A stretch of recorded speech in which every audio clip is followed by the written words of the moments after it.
I'm just going to do a real quick announcement. Good morning, everyone. This is Melanie Alexander with the ASRS. Thank you for joining us. We are nearing the scheduled start time of the ASRS board meeting. I'm going to take a moment to check and make sure that we have all of our Zoom attendees and determine if our trustees, presenters, and key personnel are present. So bear with us for just a moment. Mr. Gann, obviously, I think you can see we only have you online and then the two trustees in person right now. So we don't yet have a quorum, but we have two others who are supposed to join. Okay. Great. Thank you. Perfect. Thank you.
Okay, Chairperson Gian, the time is 9:33. We are still awaiting one more trustee to have our quorum.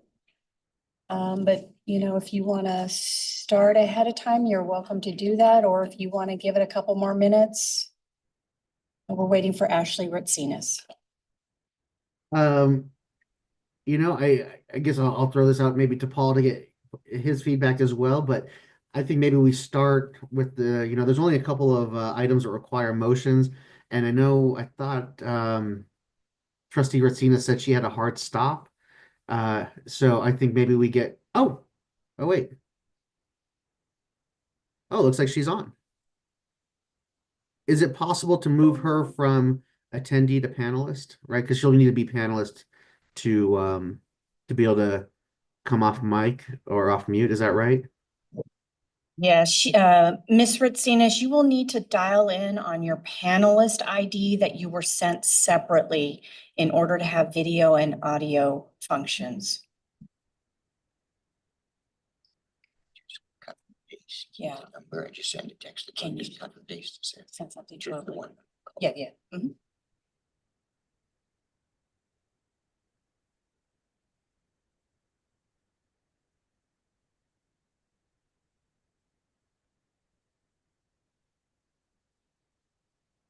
Okay, maybe we'll just give that a minute because so that way she can be recording the opening roll. It looks like she did drop off to rejoin. Yes, thank you.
Bear with us just a moment. We resent the information to Ms. Ritsinas.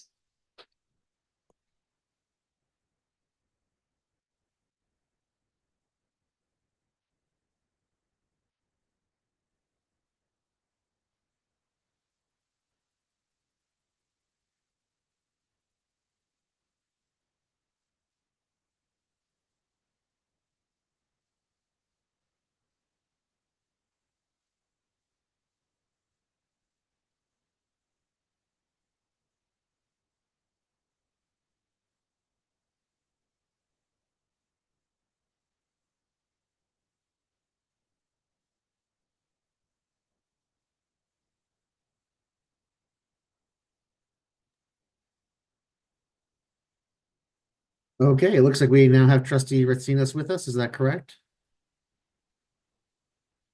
No, sir, she is still under the general Oh, it's attendance. still under our attendees. Yeah, let's see if we can't get to unmute her. Hold on just a moment.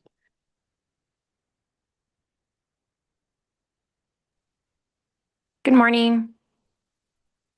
Thank you so much. Great. Okay. Chairperson Guillen, we are ready to go whenever you are. Okay, all right. We'll go ahead and call the meeting of the Arizona State Retirement System Board to order. And we'll start off with the roll call and opening instructions. Thank you very much. The time is 9:39. When I call your name, please answer here. Mr. Renee Gian, Here. Mr. Michael Miller, Here. Miss Diane Landis is excused, Mr. McCarthy, Mr. J. Pitt Kunis, Here. you, Miss Ashley Ritsinas, Here. Miss Sarah Weber. Here. Thank you, Chairperson Gian. Quorum is present. Now we'll take a moment just to read the meeting guidelines. Please remember that this meeting is being recorded and live streamed to the public. All speakers, trustees, staff, potential members of the public, please remember to identify yourself before speaking. All mics should be muted unless you are speaking to eliminate background noise. All cell phones and smart devices should be set to silent. Once motions are made, I will take a roll call vote, and once completed, the chairperson will announce whether the motion has passed. This will ensure a clear record for the minutes. All presenters, please refer to the page numbers of the packet found in your upper right-hand corner. They used to be blue, they're now black. If we have any members of the public wishing to speak, you will have the opportunity to do so under the call to the public agenda item number 10. At that time, the chairperson will ask if there are any members who request to speak, and I will read the names of each person who indicated that they do. The chairperson will then call each member of the public one at a time to speak, at which time you'll need to identify yourself again. And as a reminder, if a trustee needs to leave the meeting early, please be sure to verbally indicate you are leaving for the record. Thank you so much. All right, thank you for that. I guess under opening remarks, just want to say good morning to everybody, and I apologize that I couldn't be there in person. Luckily, we only have a couple of items that actually require votes. For the ease of, I guess, process, I'm going to ask that maybe when it comes time for motions, if the vice chairman could be my designated motion maker, and if trustee Weber could be my designated motion seconder, if she supports the motion. Just that way we have the people people in person, clearest audio. You guys are there in person. Might make that go a little bit more smoothly for staff in terms of minutes and whatnot. So with that, we will get to our second agenda item, which is the consent agenda. Trustees, you have the items in front of you that are included in the consent agenda. It's really just the minutes and executive minutes or minutes of the executive session and regular session. Are there any questions or comments regarding the consent agenda? Okay, hearing none, is there a motion to approve? Chair, I move that we approve the consent agenda. Mr. Chair, this is Sarah Weber. I second the motion. All right, we have a motion to approve the consent agenda and a second. Motion from Vice Chairman Miller and a second from Trustee Weber. Any further discussion? Hearing none. Mr. Chairperson, this is Melanie Alexander. We need to take a second because we have the wrong agenda up on the screen for you at the moment. So I want to make sure that the consent agenda is reflected accurately. Gotcha. Thank you. Okay, we'll hold for a moment.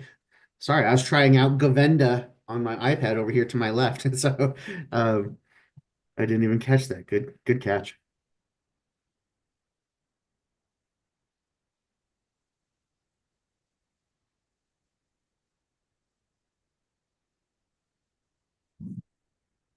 Point of clarification, since we needed to make that adjustment, do we need to make our motion to match what was there? Okay.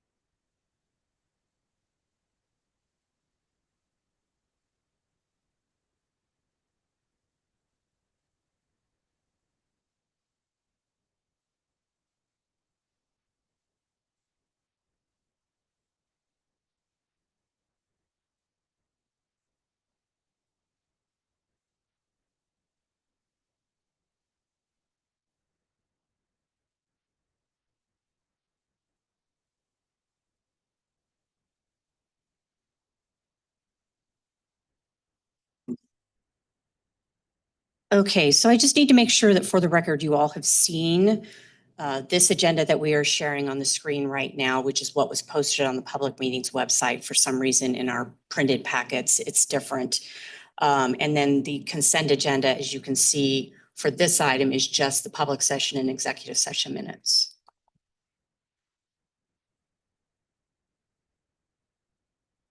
Okay, and so with that, do we need to, we don't need to redo the motions, right? We can proceed to the roll call vote?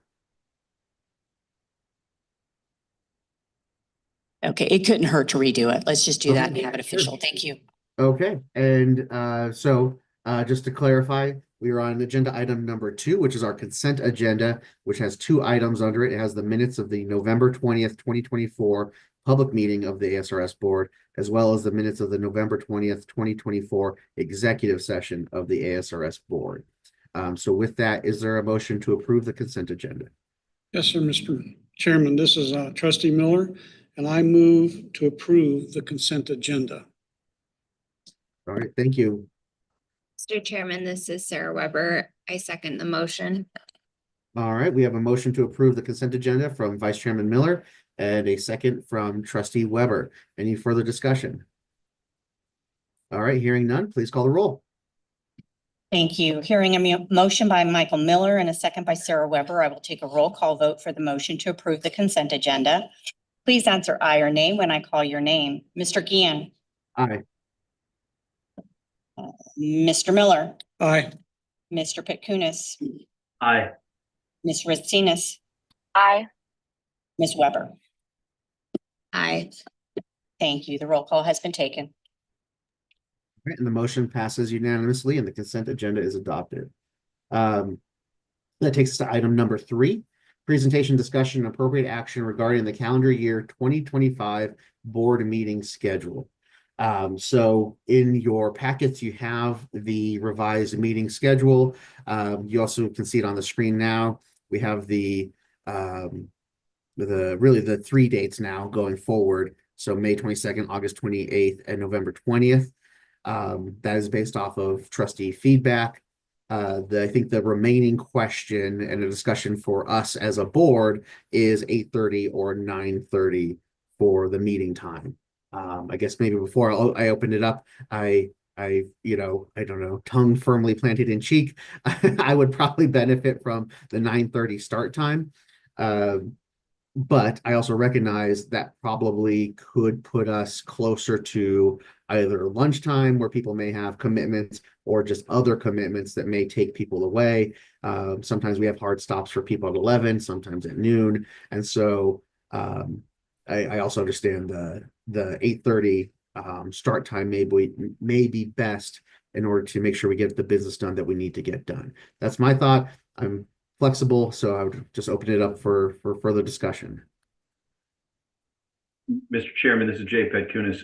If we go, I'm okay at 8:30 or 9:30, but I have recurring calls that back up to this, recurring meetings that back up to this. So if we do 9:30, I'll probably, I'll be ducking out by kind of 11:30 or 12. So if, I can go either way, but just know that I have some constraints on the back end.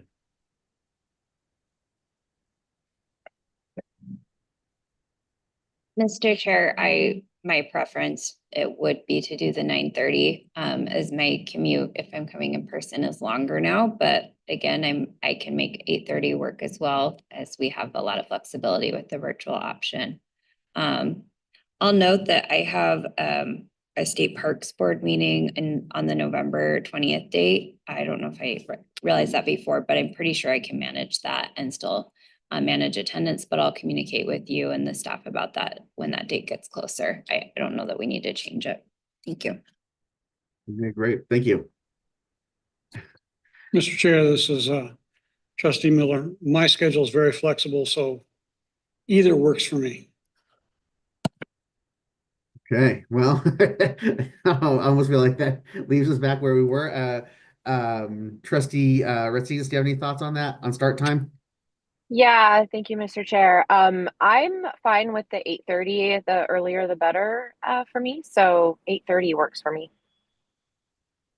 Okay, yeah, I think the 8:30 I mean, again, if I'm being honest, obviously, as the vice chairman likes to tease me, the 9:30 would be would be best for me. But I think that overall, and as Trustee Weber said, we have the virtual option if or if any of us are ever, truly running late and attempting to attend in person. I do worry about the afternoon, and as if we go too long, do we start losing people? And even with a 9:30, I mean, with the 8:30 start, I do believe we've had times where we've lost quorum just due to life. So I'm inclined to say we keep it at 8:30, and if we, continue, if people that don't need to be named continue to have tardiness issues, then we can revisit.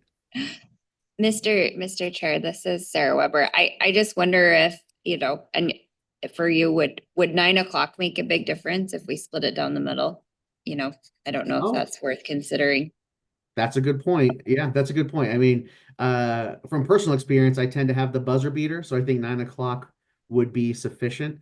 I don't know from a staff perspective if it matters if it was just trying to figure the right time, or could 9 o'clock work? Yes, sir. Okay, so that's interesting.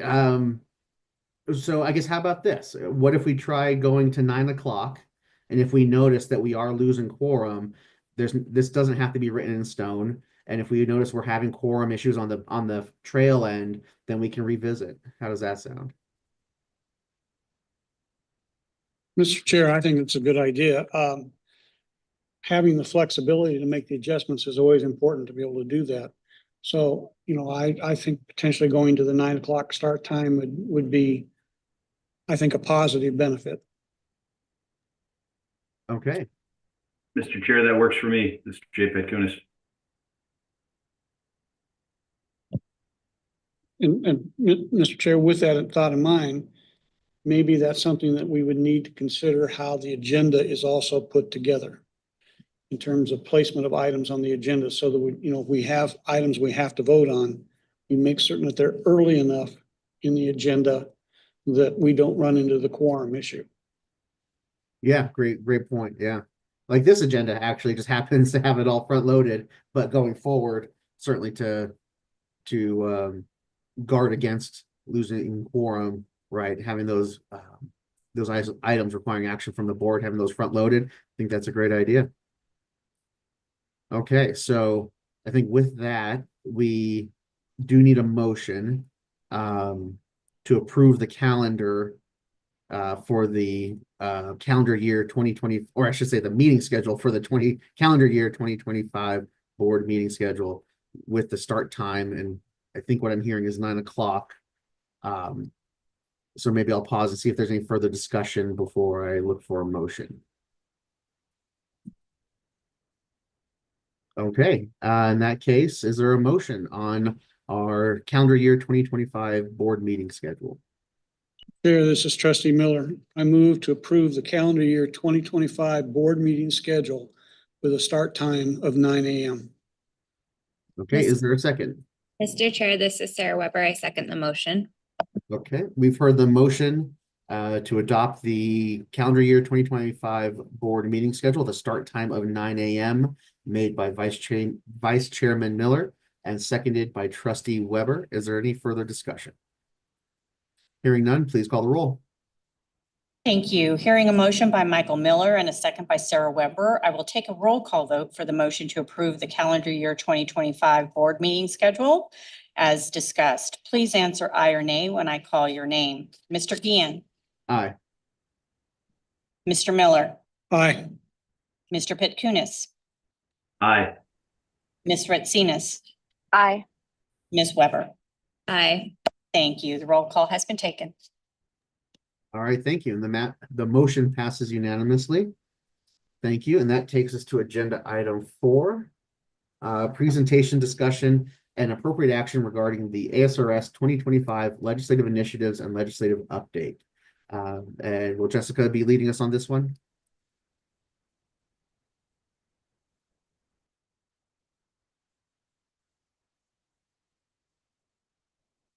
Thank you, Chairperson Gian. So for the record, Jessica Thomas, Legislative Liaison for the Arizona State Retirement System.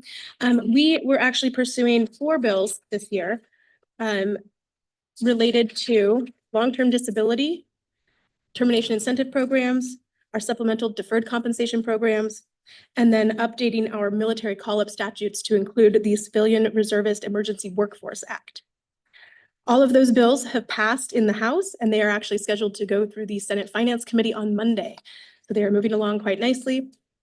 There's also a few bills that I would like to go over, very interesting this year, that may impact the ASRS. So we have a House Bill 2645 that's proposing to repeal the 6-month waiting period for new state employees. I don't believe that it is moving. It was scheduled for the Ways and Means Committee. It was not heard in that committee, and so I believe it is now dead in the House for now. Senate Bill 1034 proposes to allow a retired member who terminated employment for at least 6 months to return to work as a prosecutor. That has had an amendment on it and is waiting a committee of the whole hearing. Senate Bill 1093 proposes to require all state investments to be made in the sole interest of the taxpayer and be based solely on pecuniary factors. That bill passed the House and will be moving on to the Senate. Senate Bill 1221 proposes to require a publicly managed fund to divest from companies that are owned, domiciled, incorporated, headquartered, or controlled by the People's Republic of China. That bill has also passed and will be moving to the House. Senate Bill 1474 proposes to allow state elected officials to retire from the ASRS, from other ASRS employers that they may be working for without resigning their elected position. It is amended and it is awaiting committee of the whole hearing. Senate Bill 1592 proposes again to require the ASRS to only invest assets based on pecuniary factors and cannot take into account any non-pecuniary factors. It was not heard in the Senate Finance Committee, so I believe it is also dead until further notice.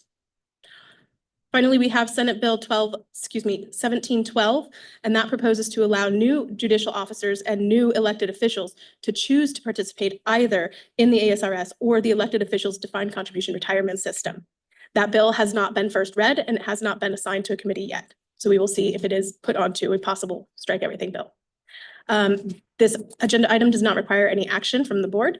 So with that, I'd be happy to answer any questions. Thank you. Any questions or comments for Jessica? Yes, this is Trustee Miller. Just for clarification, I've got some questions on a couple of these. I'll just start with does Senate Bill 1093 really impact ASRS?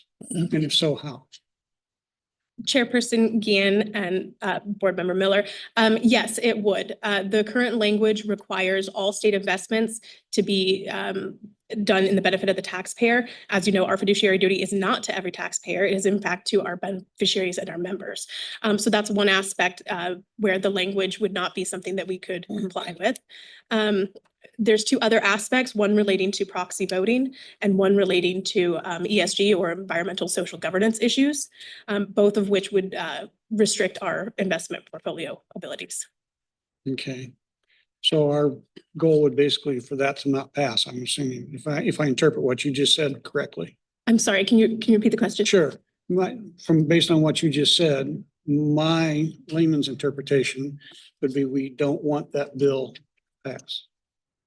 The way it is currently written, it would not be something that we would be able to comply with without changes. Okay, all right. And does Senate Bill 1221 really impact us as well with our investments of anything in China or whatever it may be? Thank you, Chairperson Gian and Board Member Miller. I do not believe it does. I've spoken to staff and Director Mattson, and I don't believe that we have any current investments that would be affected by this.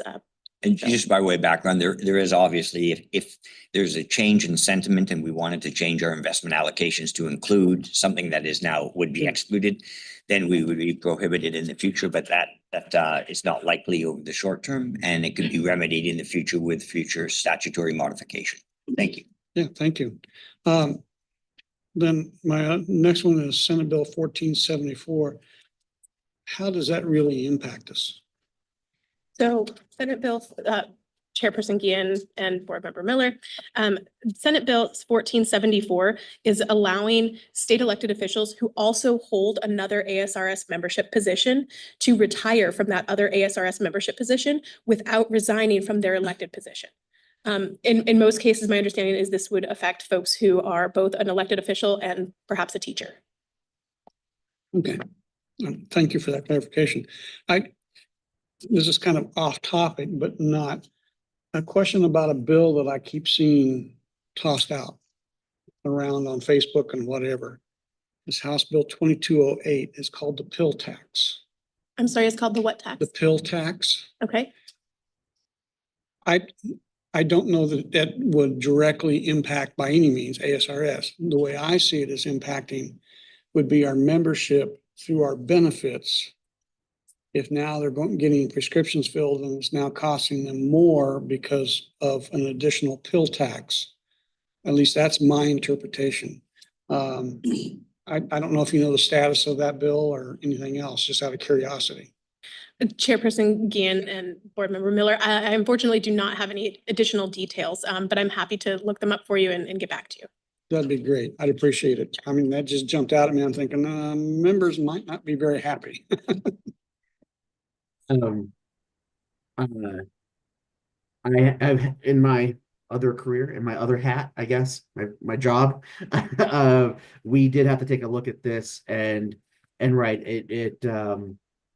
I forget exactly now off the top of my head, but for pharmacy benefit managers, it would change how they set the rates for pills, for prescriptions, and would, I believe, the argument is that it would allow them to increase those significantly above standard reimbursement rates.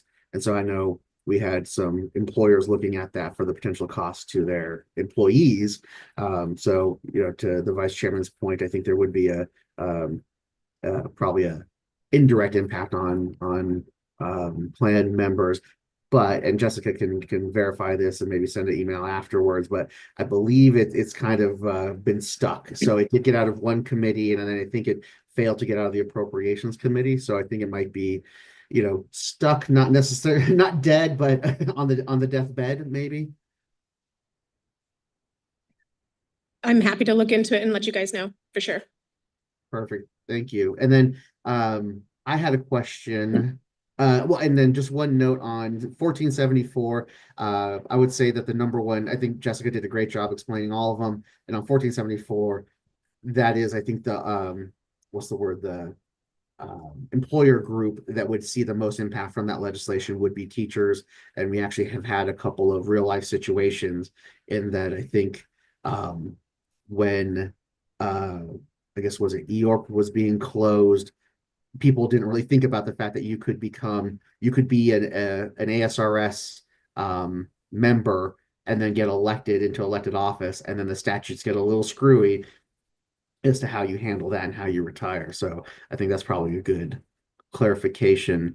And then I wanted to go back to 1093 to make sure I understood, because I frankly hadn't looked at this until I saw your memo, and then I frankly caused me concern, and I looked at it. And so I just want to get a kind of a clarification, because I look at the bill and I saw there's a piece later on in the bill that talks about plans, and it says a fiduciary shall discharge the fiduciary's duties with respect to a plan solely in the interest of the participants and the beneficiaries of the plan for the exclusive purpose, so on and so forth. And then there's a piece up top talking about state investments shall be made in the sole interest of the beneficiary taxpayer.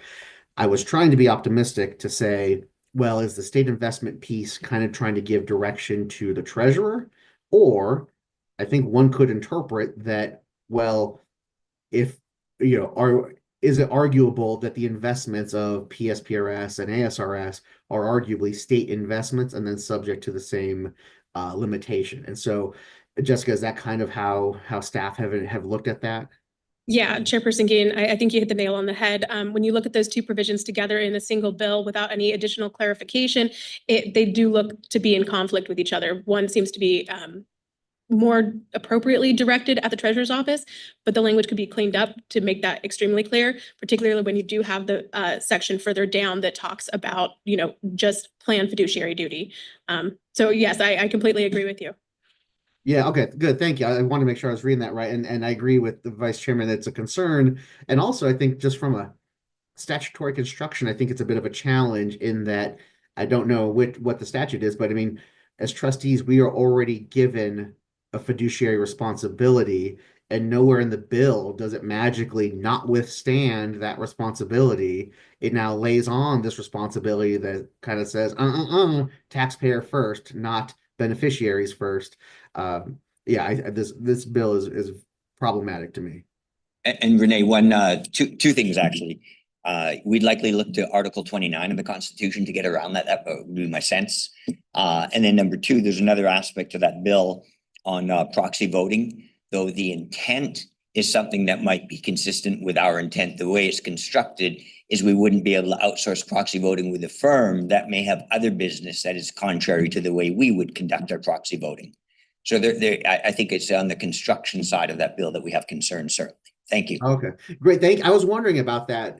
I wasn't frankly quite sure how that happened on the ASRS side, and so thank you, Paul, for that clarification. And yeah, and so it seems, yes, I like how you put that. It seems more of a construction issue than necessarily a sort of a fundamental policy issue. Great, thank you. Any other questions or comments on either the ASRS legislative agenda or the other ASRS related bills that Jessica brought up?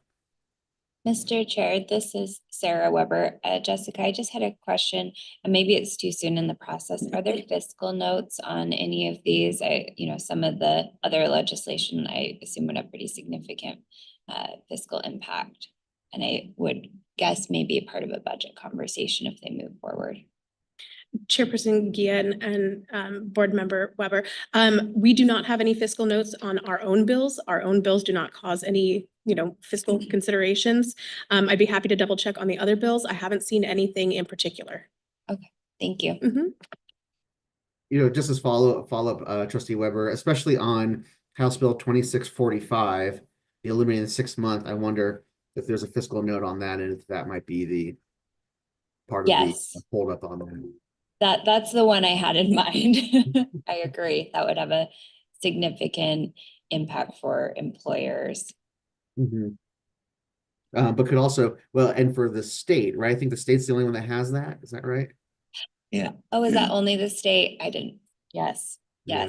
But obviously for, it creates as a state employee and running a state agency, it creates some weird incentives and challenges when you're bringing people into the workforce, and then they're get used to a certain pay for 6 months, and then and then they have to adjust their budget down after that 6 month mark. So I'm very curious to see how this goes. Thank you. And in addition, there would have been, when this bill was introduced, an initial cost shift on the contribution rates, because when there's a 6 month hiatus in paying the contribution rate, a portion of the contribution rate is to pay down the unfunded liability. So when you have 6 months of not paying down the unfunded liability, there's an actuarial cost shift to someone else paying down that actuarial liability. So, yeah, good points. Thank you. Okay, yeah, great points, great discussion. Are there any other questions or comments on the legislative items? Okay, hearing none. All right, thank you, Jessica and team. That concludes agenda item number 4, takes us to agenda item number 5. Presentation, discussion, and appropriate action regarding NEPC investment reporting. Executive summary of the investment committee presentation. Okay, and is it Rose? Yes, Oh, sir. okay, all right, take it away.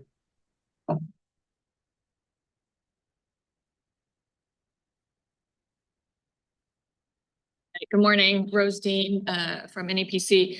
So today I will be going over the Q3 oversight report. I know it's been a while since Q3 ended, so we have updated the market environment slides to include the entire 2024.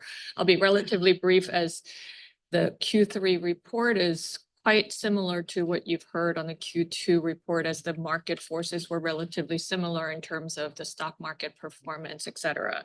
I'll start with can't really read, and page 27. Great, thank you. So this is a summary of the market performance for the entire 2024. You'll recall through the end of the third quarter, the global stock markets were again having a tremendously strong year, with US stocks returning mid-20s, international stocks returning mid-teens, after a whole year of 2023 returning similar, showing similar strength in the stock market. Fixed income was also having a strong year-to-date return as of the end of the third quarter. Fourth quarter was a bit of a different story. The market expectations of what the Fed was going to do with interest rate cuts was changing quickly. The economy was showing resilience in terms of its strength, and inflation remained relatively persistent. So as the market started to price in less interest rate cuts, US dollar strengthened, which was a big headwind for international stocks. So you saw during the fourth quarter, international stocks had a very tough time. But overall, if you look at that 1 year column and just go down the asset class, it was a relatively strong year for both stock market and a positive year for the bond market. The only real challenged part of the market was still the real estate. If you go all the way down to the bottom box, you see that the NCREIF Odyssey Index, representing the real estate asset class, was down 8% for the year on a 1 quarter lagged basis. I'll turn to page 30, just a quick word on inflation.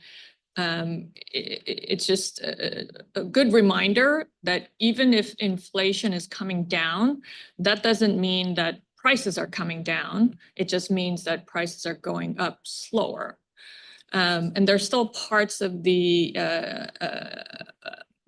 economy where inflation is very persistent and resilient, namely insurance, you see here, and energy, which is a significant impact to consumer balance sheets. So the market is now pricing in only 1 to 2 cuts in terms of interest rate cuts in the next year versus what they were pricing in a few months ago, which was like 6 to 8 cuts.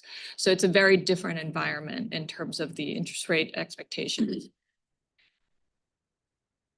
So with that, I'll turn over to the oversight report on page 41.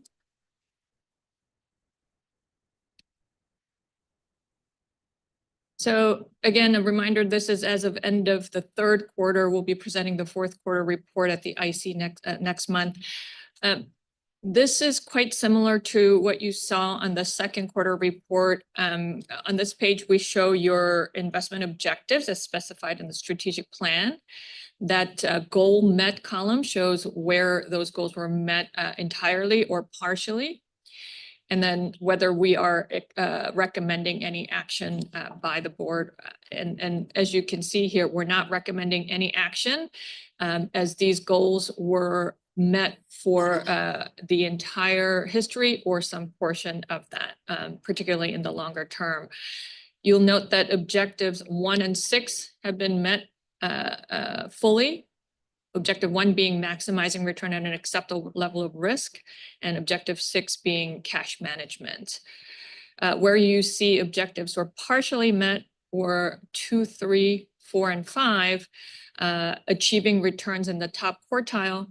This was met for the periods 3 years and longer. Short term, that's challenged by the strong stock markets or public markets.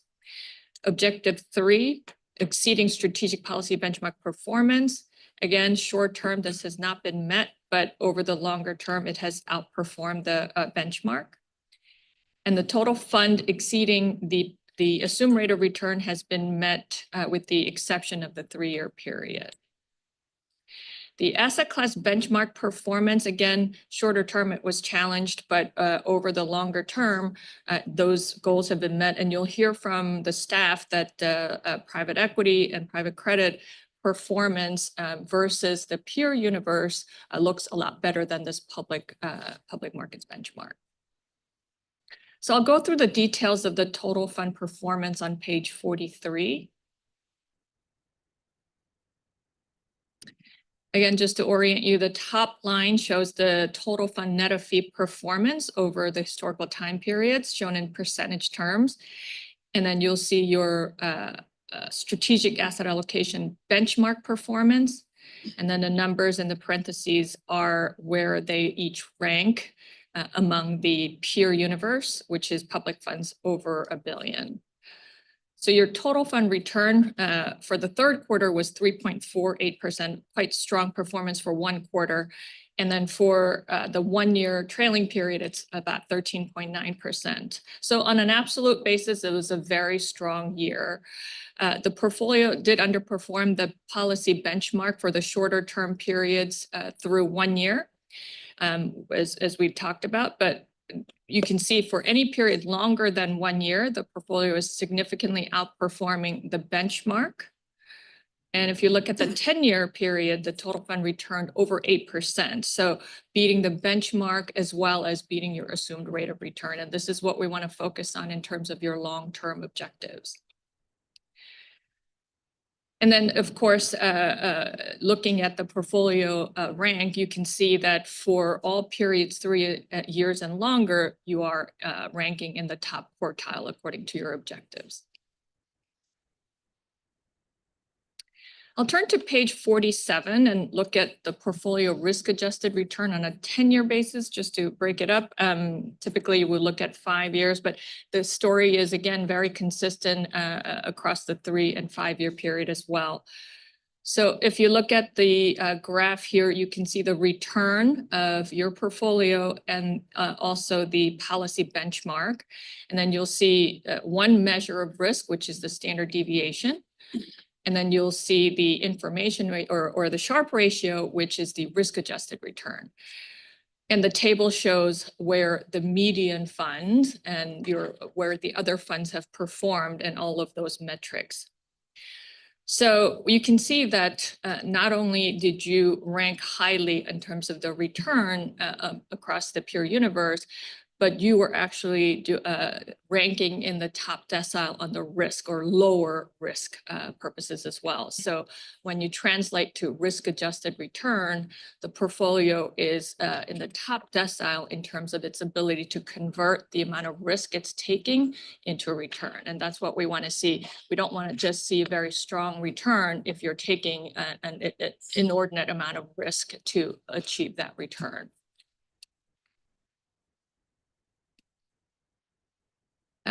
I'll quickly comment on page 50, the asset class returns versus the benchmarks. I won't belabor the point here as we're going to show the IRRs or the different metrics by which we should look at the private markets. Where you see the drag is the private markets shorter term return on a 1 year basis. On a 3 year basis, you're seeing that they're adding value across the board. And you'll hear from the staff that the performance of the PE and credit and real estate portfolio has been outperforming over the longer period as well. I'll note here that, per Trustee Pecunis's suggestion, we are showing now in a few pages a different benchmark, a peer benchmark, and you'll see that the story is consistent on that page as well. But first, we'll look at the asset allocation compliance on page 53.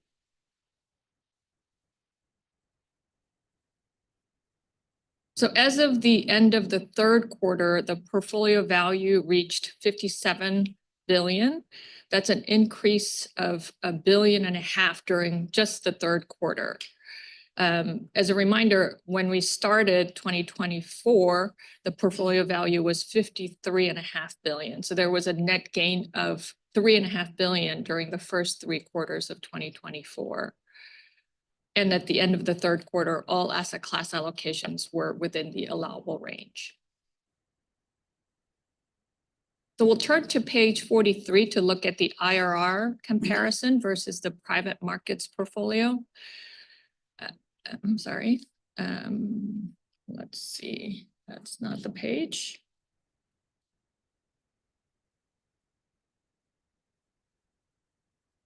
we'll turn to 56. Okay, so just a reminder that because the private markets valuations are a quarter lagged, these figures are as of June 30, 2024. We are showing the money-weighted returns, the IRRs of your private equity, private credit, and real estate portfolio. And then we are showing the peer universe performance of each of those asset classes. Real estate is showing the same benchmark that you have for the portfolio, since that is already a peer universe benchmark. So you'll see that these returns are, again, this is just providing additional context for your private markets return. It's not perfect because the underlying portfolios can be very different in terms of the vintage year, the different sub-strategies that's included within these asset classes. For private equity, it could be venture or it could be buyout. For private credit, it could be distressed, or it could be senior loans. So you take this with a grain of salt, but this is just an additional measure to see whether your portfolio is meeting the expectations as other universe portfolios are performing similarly. So overall, you see that for private equity, the ASRS portfolio is slightly below the Burgess data for 5 and 10 year, but since inception, it's slightly above that. You'll hear from the staff that the private equity portfolio construction has changed recently in the past few years, including adding co-investments, which should going forward be very additive to the portfolio. For the credit and real estate, the story is more consistent. You are consistently outperforming the peer universe across these time periods. Last note I'll make here is that private equity and private credit portfolios in particular have significantly exceeded the 7% hurdle. So it's been very additive to the portfolio in terms of meeting your objectives of the assumed rate of return. Lastly, I'll turn to page 50, sorry, 57. That page was correct. And this is just a summary of the asset class committee meetings that took place during the third quarter.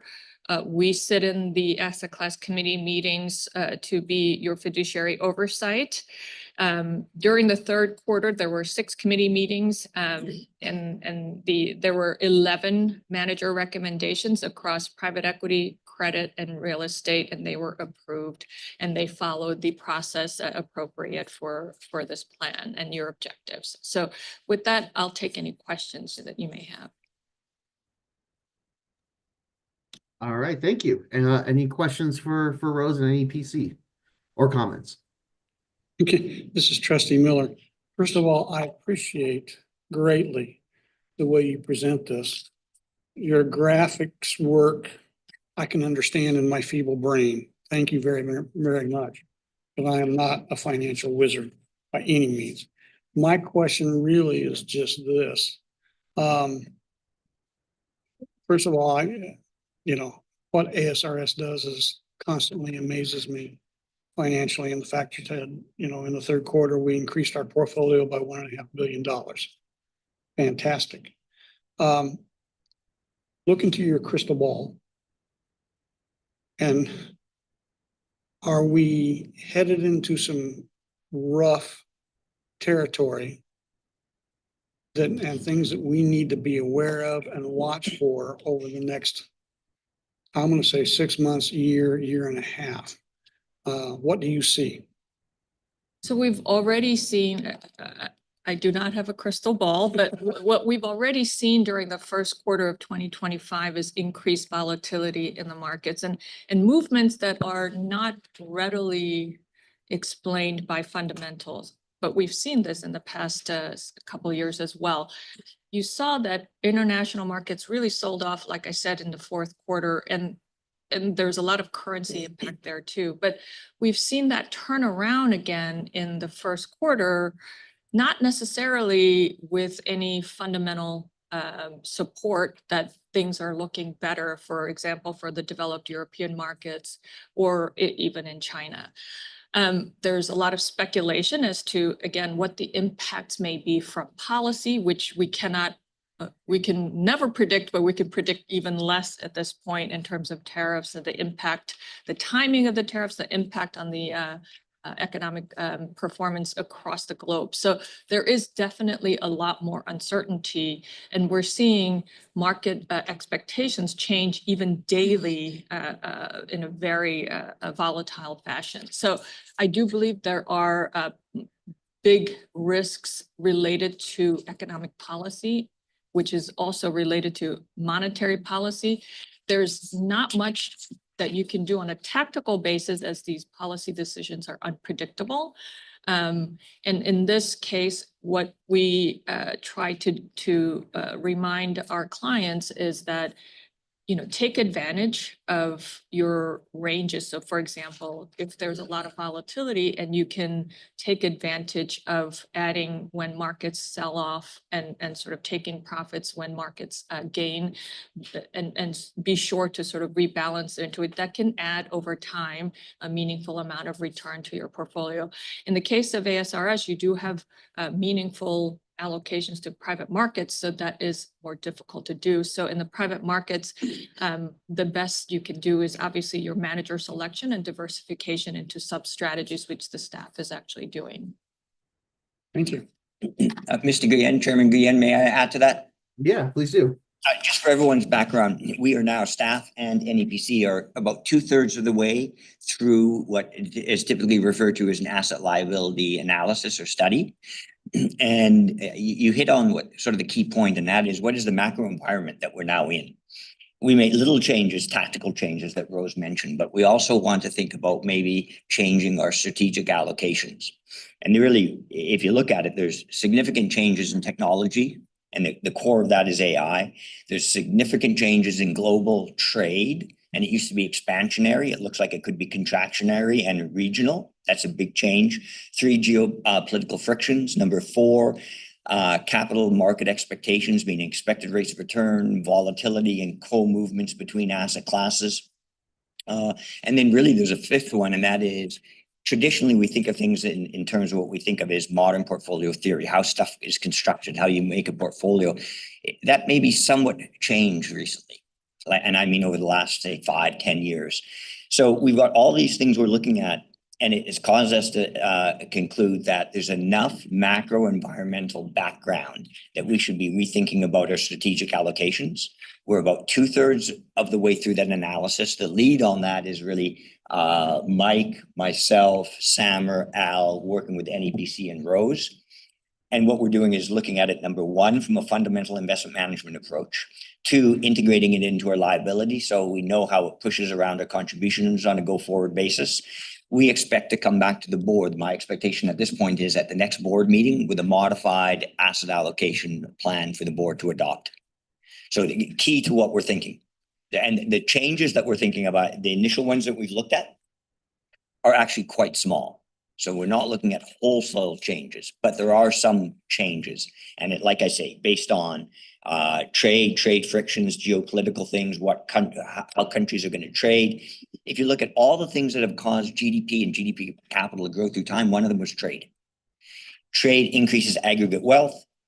That does not mean it's distributed equally, but aggregate wealth is increased. Detrading decreases aggregate wealth. So where is going to be the creation of the residual wealth?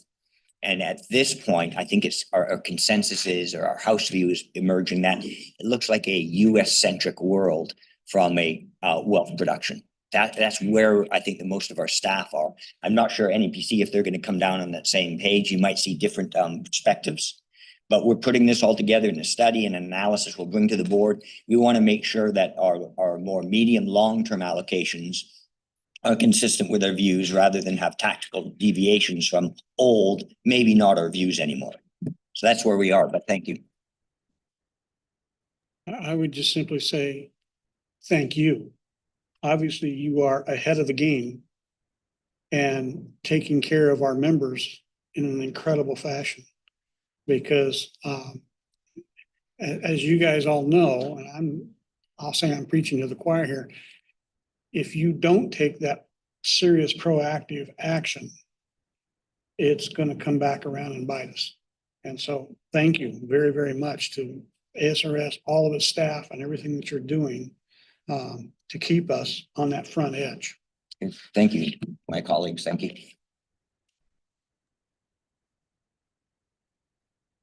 Thank you, Paul. Thank you, Vice Chairman. Any other questions or comments?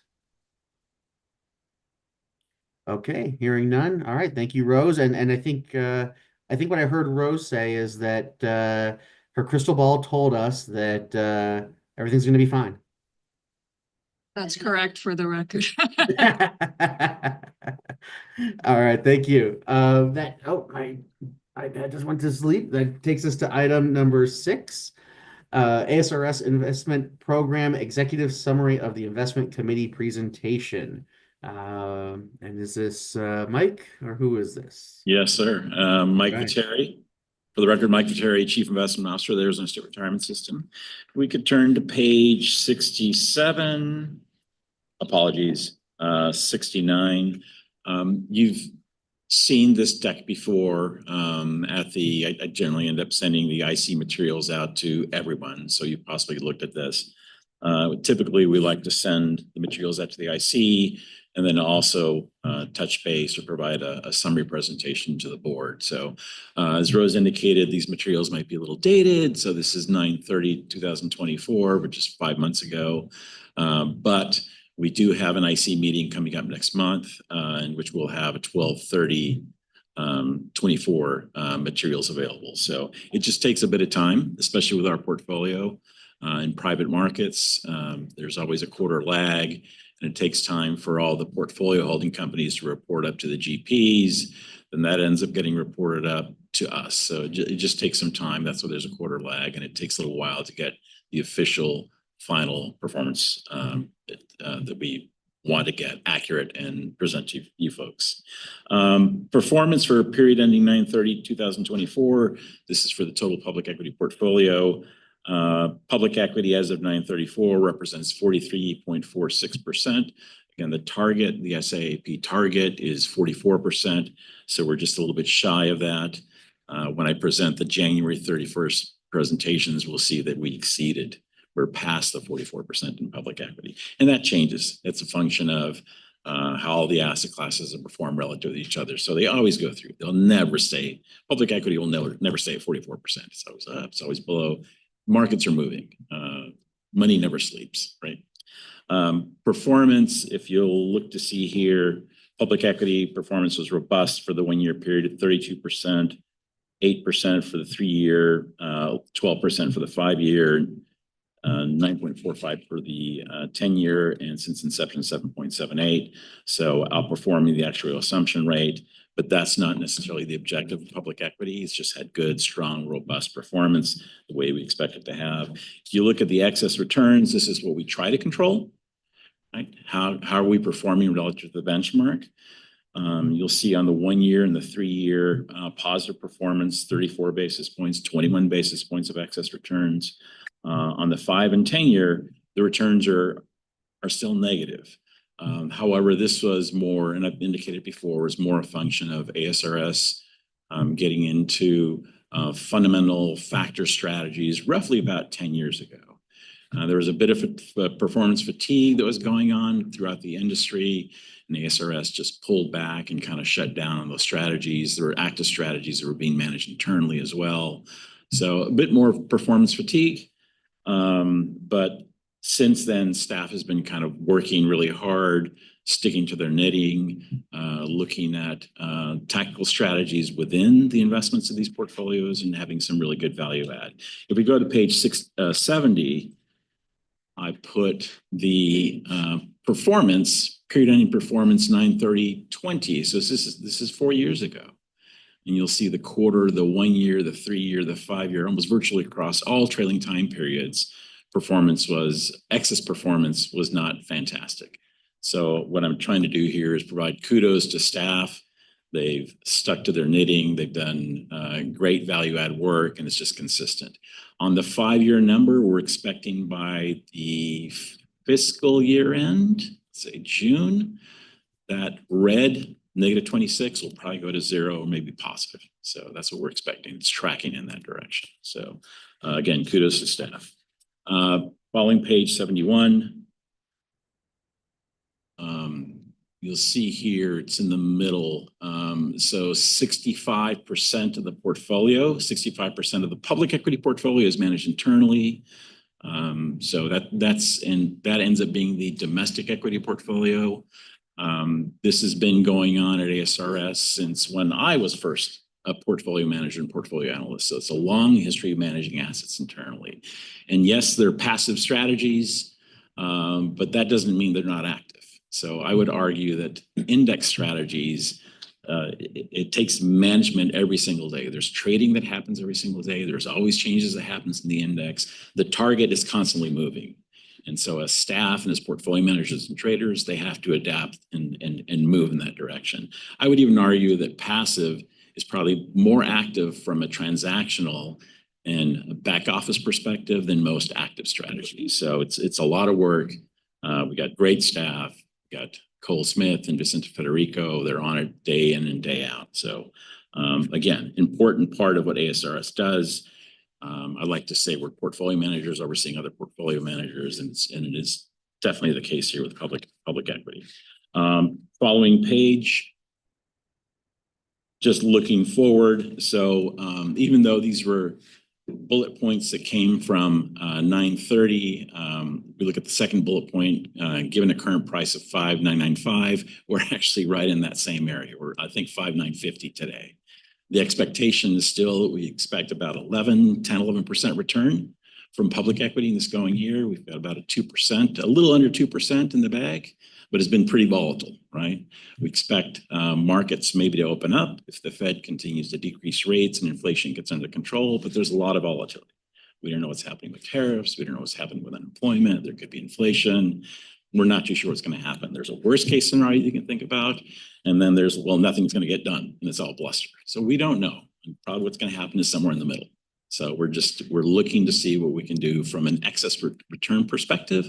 How can we outperform? Because we can't control the markets, right? We're price takers. We're not price makers. So we just have to do the best we can. The macro stuff that Paul referred to, that we can probably do in the overall structure of the public equity portfolio. We can structure it a little bit different than the index and add value there. But on the day-to-day that happens with the portfolio management, it's day-to-day, it's grinding, is looking for little pieces of pennies and picking them up, right, as best we can. If we go to page 74, please. This is private equity. So private equity as of 9/30/24 was 12.56% of the portfolio. The target is 10%. We're at the upper range of the private equity portfolio. We've got a 3% plus or minus, or a little bit below 13%. Returns, as Rose alluded to, 3, 5, 10 since inception, fantastic. Excess returns are great.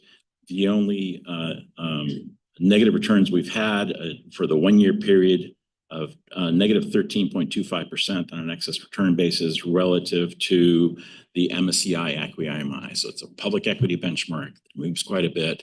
Private equity doesn't. So in times when markets rally, you know, the public equity rallied in the US, public equity rallied in the non-US. The private markets will just lag. That's always happened. Happens going up, it happens going down. We'll look like heroes if the market goes down, at least the public equity assets go down.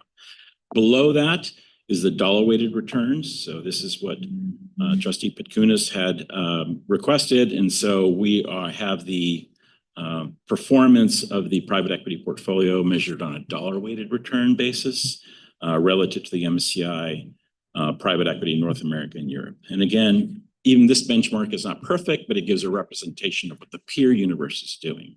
The only way we could get these returns is if we were to invest in every single private equity opportunity that came along. Then we probably approximate this, but no one does that. We just don't have the money. We just don't, not the ability to do that. Performance is excess returns. Performance is middling. It's not, but it's not as, let's say, if we look at the 1 year period of time for the time-weighted returns, negative 13.25%. You look at the dollar-weighted returns, it's negative 86 basis points. So as time goes on and we improve the structuring of the private equity portfolio, especially with co-invests, which Paul mentioned, That's an opportunity for us that comes at no carry and no management fee. So that really is a return enhancer, and that's starting to have more and more of a position in the portfolio. It's roughly about 5-6% of the private equity portfolio. We expect it to be 30% in roughly 3 years. So that'll be a meaningful additive component of the private equity portfolio. The following page just shows, if you look at the blue line, it shows that private equity is now a pretty mature asset class for us. Going below the blue line, this is what's typically referred to as the J curve. When you first started getting into an asset class, you start investing, you don't see much in the way of returns. The returns distributions are in the red. And as the portfolio matures, we start getting as much in the way of distributions as we're contributing. So we're at that point now where we're receiving more than we're putting into the machine. So it's an indication of a mature portfolio, and we like seeing that. It's great for cash flow. The following page. Bottom bullet point, exits. So the market's been frozen up since Fed started increasing rates from 0 to basically 5.5%. That froze up IPO markets. There wasn't much in the way of exits of IPOs. Interest rates were high. There was a bit of a distress, but what has happened in the secondary market is that many GPs, these are the managers that manage the private equity funds, and LPs have been selling their interests into the secondary market, and typically at a discount. Right? So if we wanted to sell our position in private equity firm fund 10, we'd probably end up taking a haircut, maybe a 10% haircut, 15% haircut, but there's liquidity. And what's been happening is there's been a lot of funds, say a lot of public pension plans and insurance companies that have just gotten over allocated to private equity, not because they themselves put money in, but it was a function of lower interest rates post-COVID, lots of activity, lots of competition for deals, paying higher prices, and then interest rates started ratcheting up and the IPO market froze up. So you started seeing many folks with private equity allocations that were way beyond their targets. What's happening now is that you're starting to see a lot of other public pension plans, our peers, they're way over allocated and they're selling their interests, and their GPs are selling their interests in the market and basically 10, 15% discounts just to get liquidity. So this is something that's interesting for us. And it's something we've been researching for a while. So it might be another venue for us to take advantage of and get into investing in secondaries on an opportunistic basis. So to take advantage of the dislocation.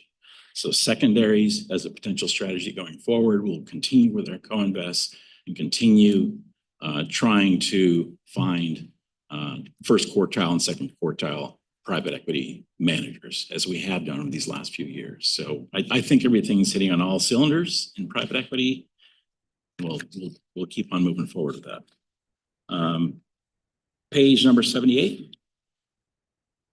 Rose already mentioned this, so I won't dwell too much on it. Real estate represents, as of 9/30, 18.3% of the total portfolio.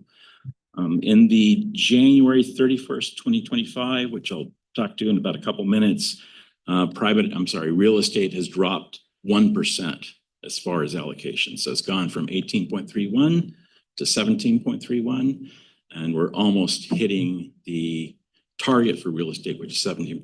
As you know, that's been the target for a few years.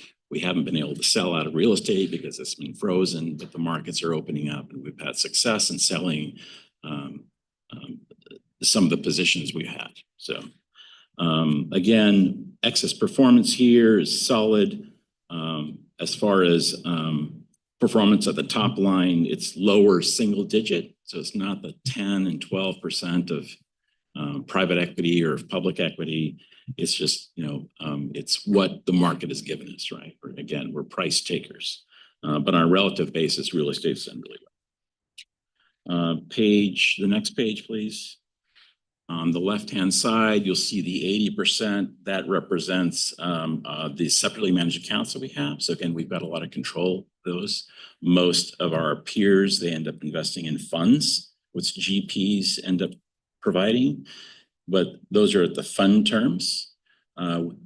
With our separately managed accounts or fund-to-one structures, we're able to dictate our terms. It ends up being our term sheets. We have the ability to wind down the fund itself. We can direct to sell individual assets. So we have a lot of control, and we end up paying a lot less than most other investors do in the LP funds. So this is an example of a implementation alpha, if you will. So the ability to implement better than our peers and provide higher returns in the space.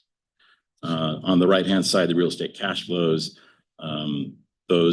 it's been difficult over the last 2 or 3 years. So I don't think this gives a true representation of what our cash flows could be or should be, but it's just the environment we're in.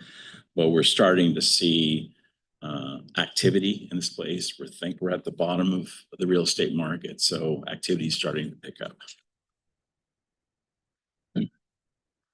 We can go to, I'm watching my time. We can go to page, shoot, it is, I didn't write it down.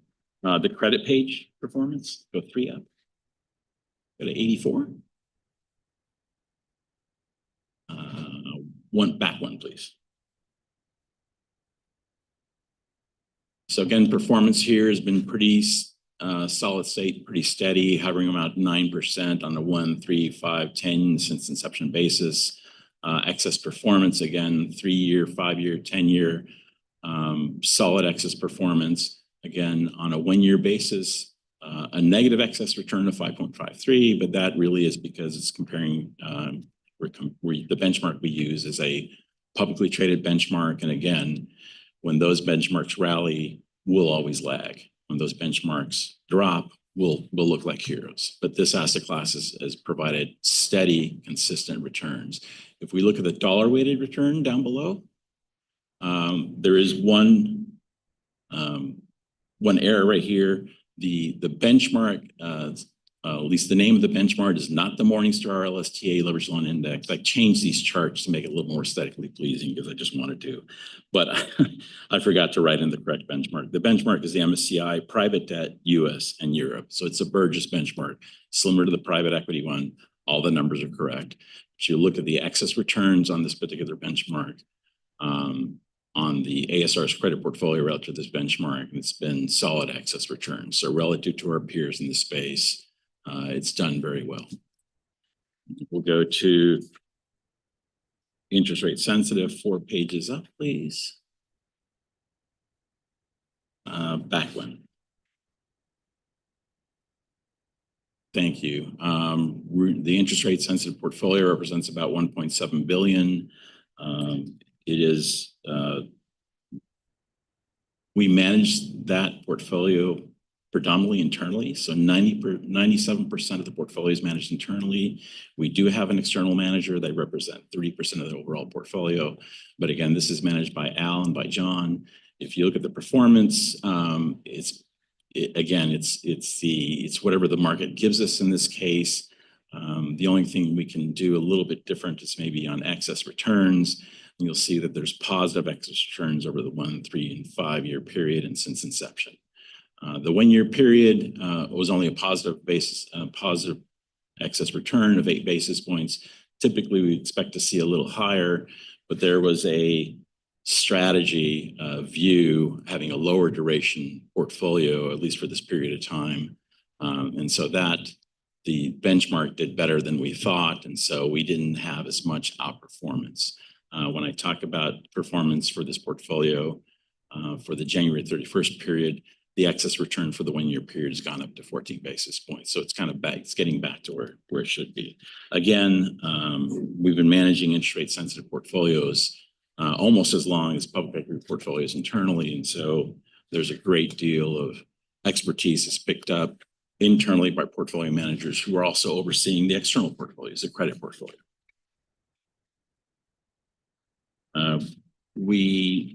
The weight in total interest rate sensitive is 3%. The target is 6%. But we believe, this is a house view, we believe that we're getting better returns outside of this asset class. So we're comfortable being on the lower end of the target range of this asset class. When that changes, we'll go up to target, or we may even exceed that. But for the past year and a half, past 2 years, we've been underweight, and that's served us pretty well.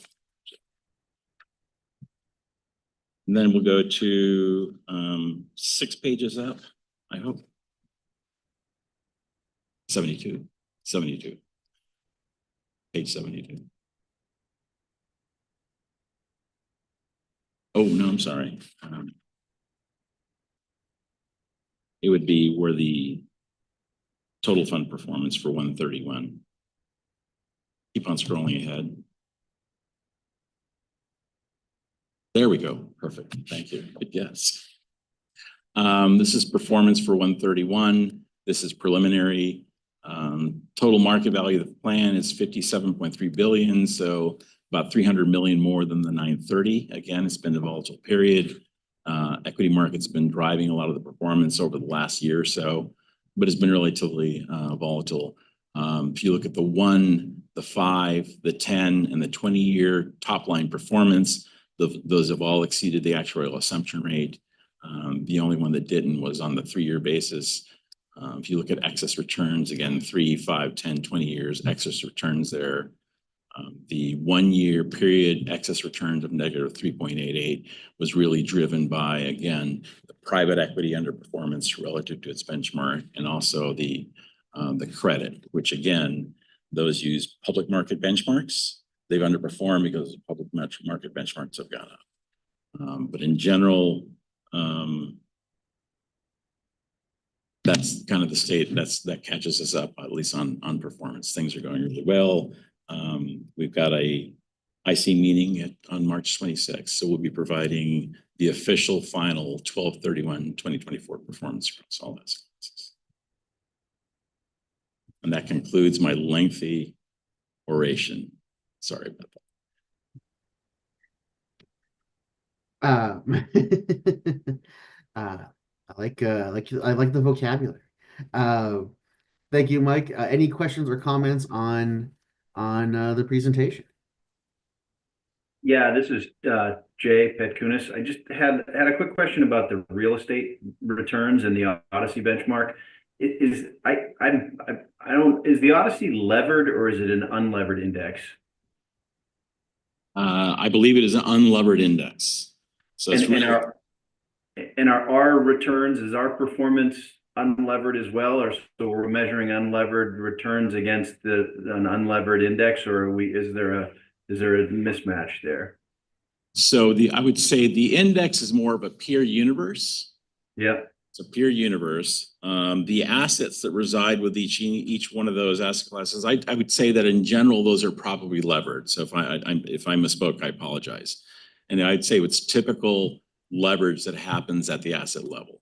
So maybe 60% LTV, and the same thing's happening with us. Odyssey benchmark itself is not levered.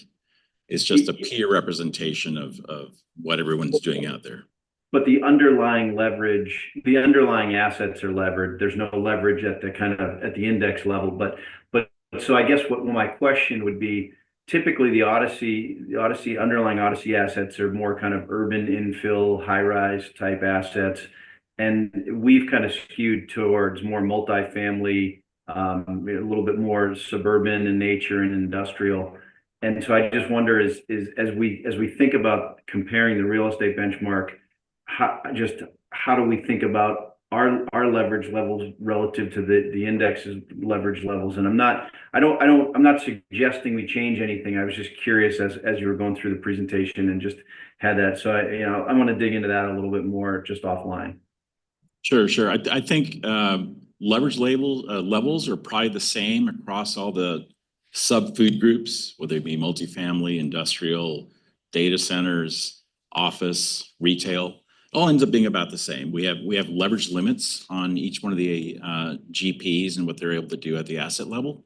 So I'd say that remains about the same. But you're right, there is a difference relative to Odyssey on our holistic view for the public equity portfolio. Of the real estate portfolio. So about 80% of the assets in real estate end up being industrial and multifamily. So roughly 40% in each. And that is a little bit of a departure from Odyssey, but that is fine. I mean, Odyssey ends up being a conglomeration of 26 or so Odyssey funds. They're all actively managed. They all have some views. The ones that have been performing really well are the ones that kind of really loaded the boat on multifamily, right? But they've got restrictions themselves. So this allocation, this real estate allocation, we worked on it with, and we have been working on it with RCLCO. So RCLCO is our real estate consultant. They're kind of a staff extension. And it's really views that we've come up with RCLCO based upon their read of the market. And they're involved in quite a bit. So this was what was deemed to be, at least several years ago, kind of where we're going. Now, this is always changing. So if we start to look at where we're wanting to go, so that the allocation we have of 40% industrial, 40% multifamily is what's kind of in the ground right now. But the directions we're wanting to go right now are kind of data centers.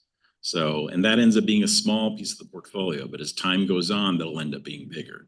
So the strategic goal is, I believe, always going to be a little bit different than Odyssey in the aggregate, but it'll probably be similar to some Odyssey funds, right? They might have the same views we do. So not sure. You're addressing my issue, which is in part it was leverage based, but in part it was the sub asset allocation. So if we were comparing, our portfolio, which is heavily skewed to multi and to industrial, which has performed better than all the other food groups in real estate, and Odyssey's got a lower allocation, that our Odyssey index has a lower allocation to those food groups, then we're kind of comparing apples and oranges potentially is where I was headed. But I'll do a little bit more research and come back to you with a more rationed question. It just listening to you triggered a couple of thoughts that I just want to get a little clarity on. So if I may, Chairman Nguyen, may I comment? Yes, please. A couple of things. I think what we're talking about is appropriate benchmark. So benchmark construction and what is the appropriate benchmark and how you measure. There's a whole body of knowledge about how to determine what a benchmark is and how to and I'll give you a couple of things. One would be investability, one would be appropriateness and so forth. And then what you want to try and do is after you choose that benchmark, you make deviations from that benchmark, and that's considered alpha or outperformance or underperformance. What I'm going to suggest, Mike, is I think we need a call, because the timing of this discussion is really good. We're going into now an asset allocation study. We're going to come back to the investment committee and then go to the board. And we need to have a benchmark that we think is appropriate and meets all the objectives that we're discussing. The three that you brought up or alluding to, I think, is one, leverage. One is regionality, whether you're coastal or non, and then one is the sub-asset classes that Mike Viteri referred to. What I'm going to suggest is Mike Viteri come up with a meeting. I think it should be Trustee Petkunis, myself, Mike, and I think invite Mike Copeland. We need to have, I think, a group meeting and have a debate, not sort of direction, a debate, a discussion debate on these items. I think that would be terrific if that's okay with you, Trustee Petkunis.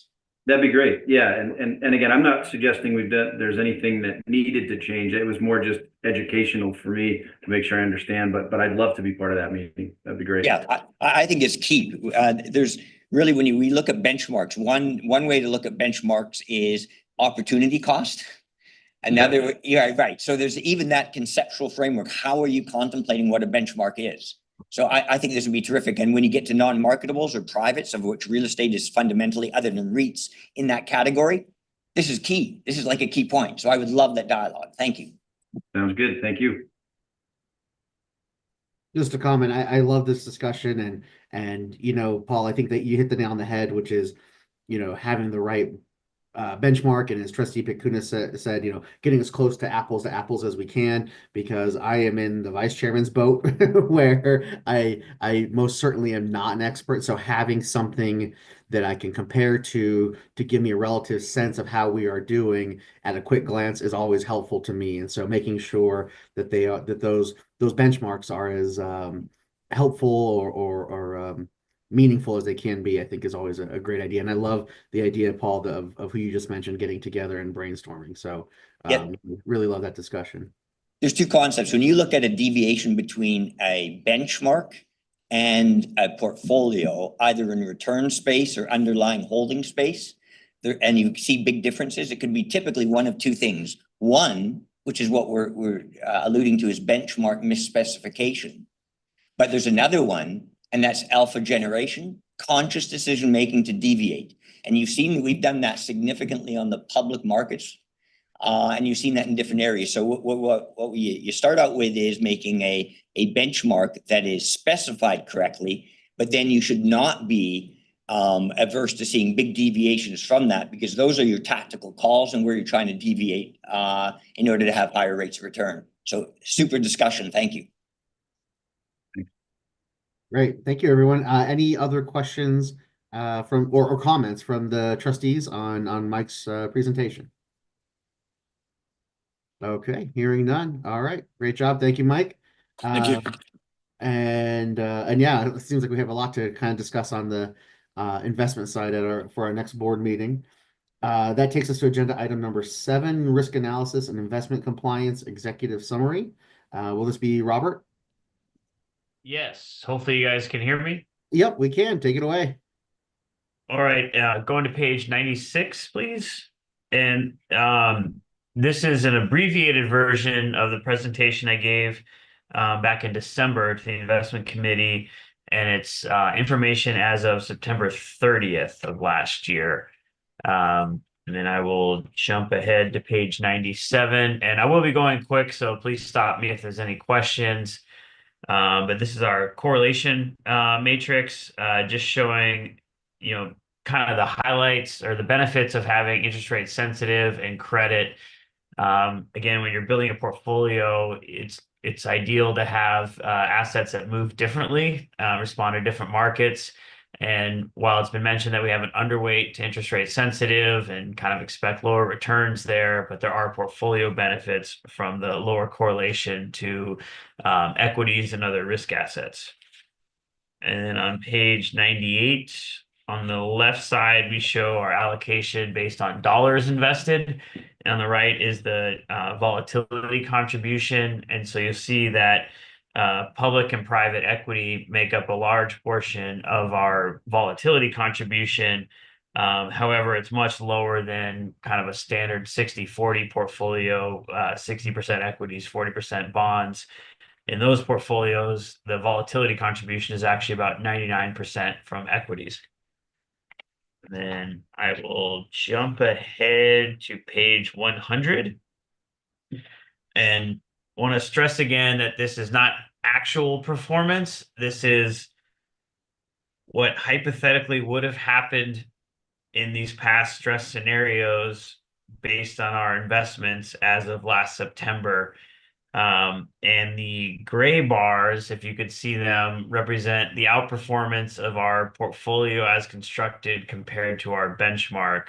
And so you could kind of think of that as the alpha that's been added by investment staff and consultants with the asset allocation, as well as like manager selection and other implementation aspects. And then jump into page 101 on our largest external managers. And then I just always like to note that we are our own largest manager, managing about 30% of assets, primarily in U.S. equities and also interest rate sensitive, which is primarily treasuries. And then quickly on page 102, from the compliance standpoint, no concerns to report on there. And I'll wrap up unless there's any questions. All right, thank you. Any questions for Robert or comments? Okay, Robert, we're gonna do have you do some coaching with Mike to just speed it up. All right, thanks. All right. No questions or comments. Thank you, Robert. That will conclude agenda item 7, and then that takes us to agenda item 8, summary of current events. Any current events? I guess Paul, will start with you, and anything to note? For agenda item number 8, no additional comments on current events. I have a minor comment on the next agenda item, supplemental operations. Okay. I think, well, then with that, we'll just go ahead and move on to agenda item number 9, supplemental operations reports for possible presentation, discussion, and appropriate action. Paul? Yes, thank you. The only comment is the report that you have called delinquent employer contributions showed a balance of $32,100. The new balance has been updated. The delinquent employer report has moved from 32,100 to 2,300. Thank you. Yeah, thank you. Okay, any questions or comments for agenda item number 9? From any of the materials included in the packet? Okay, hearing none, that takes us to agenda item number 10, call to the public. I apologize, since I'm not there in person, do we have any requests to speak during call to the public? We do not have any Okay. requests. Okay, thank you. All right, we will close that out then and move to agenda item 11, presentation, discussion, and appropriate action regarding the board governance evaluations. I think this is kind of, well, mostly me to kick it off and then discussion amongst us. Thank you for pulling that up. I'm also gonna pull it up on my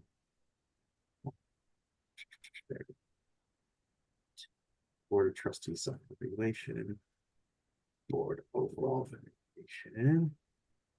Okay. Well, we have the materials in front of us or in, in our packet. I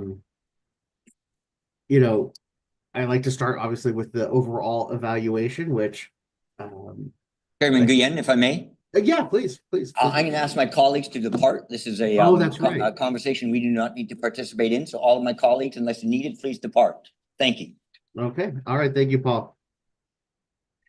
Just a reminder, this is still a public meeting. It is still being live streamed, but I think out of courtesy, my colleagues and I are departing. Okay. Thank you. And thank you to all the staff that presented and also that maybe didn't present, but obviously had a role in the presentations and material covered today. Thank you all. Okay, so I am looking at, shoot, how do I pull the page number? Oh, I just realized Govenda doesn't have page numbers. I'm looking at the chart, the trustee evaluation input summary 2024. Thank you, perfect. So maybe I'll just kick it off. I think this is kind of a good place to have the overall discussion, and then we can kind of get into the subsequent like the open-ended questions that we filled out. And I feel like we got pretty good response considering that we only have 7 trustees right now. I think I don't know, starting with the positives, from our aggregated scores, we are not below a 4 on anything. So I think that's a good sign, at least in terms of self-evaluation. And I know I'm, what's the word, guilty of some of the 4s on this group, on this table, because I know it's some of them I try to be, as critical as I can in terms of, could I be more prepared for meetings? I think everyone always can be. And I think maybe I'll just kind of point out, because I think our lowest might be 4.6. So even then, it's not, none of these to me are red flags that warrant immediate action or adjusting, but there are certainly things that we can improve on. And, I think one of the things that I try to focus on are like number 2 is one where we're quote unquote low. And I think this is something, I guess, just share my thoughts and then I want to open it up. But I think this is something that the board, and not just this iteration of the board, has struggled with in the past, and understanding the creation of the strategic plan and then our role in it, and then how are the actions we are undertaking at board meetings impacting that strategic plan. I say that to say also, I feel like we are continuing to iterate to get better at that. And I think one of the things that, including that in our, in like the briefing memos on the agendas, I think has been a great step sort of towards highlighting where various agenda items kind of fall into our strategic plan. So I think that is an area where we can continue to improve, but I also think we are improving. So I know that's one I wanted to kind of highlight, maybe just before we maybe I'll just stop there to see if anyone has any comments on question number 2 or item number 2, or if anyone would like to bring up any other items on this table for discussion. Mr. Chair, this is Trustee Miller.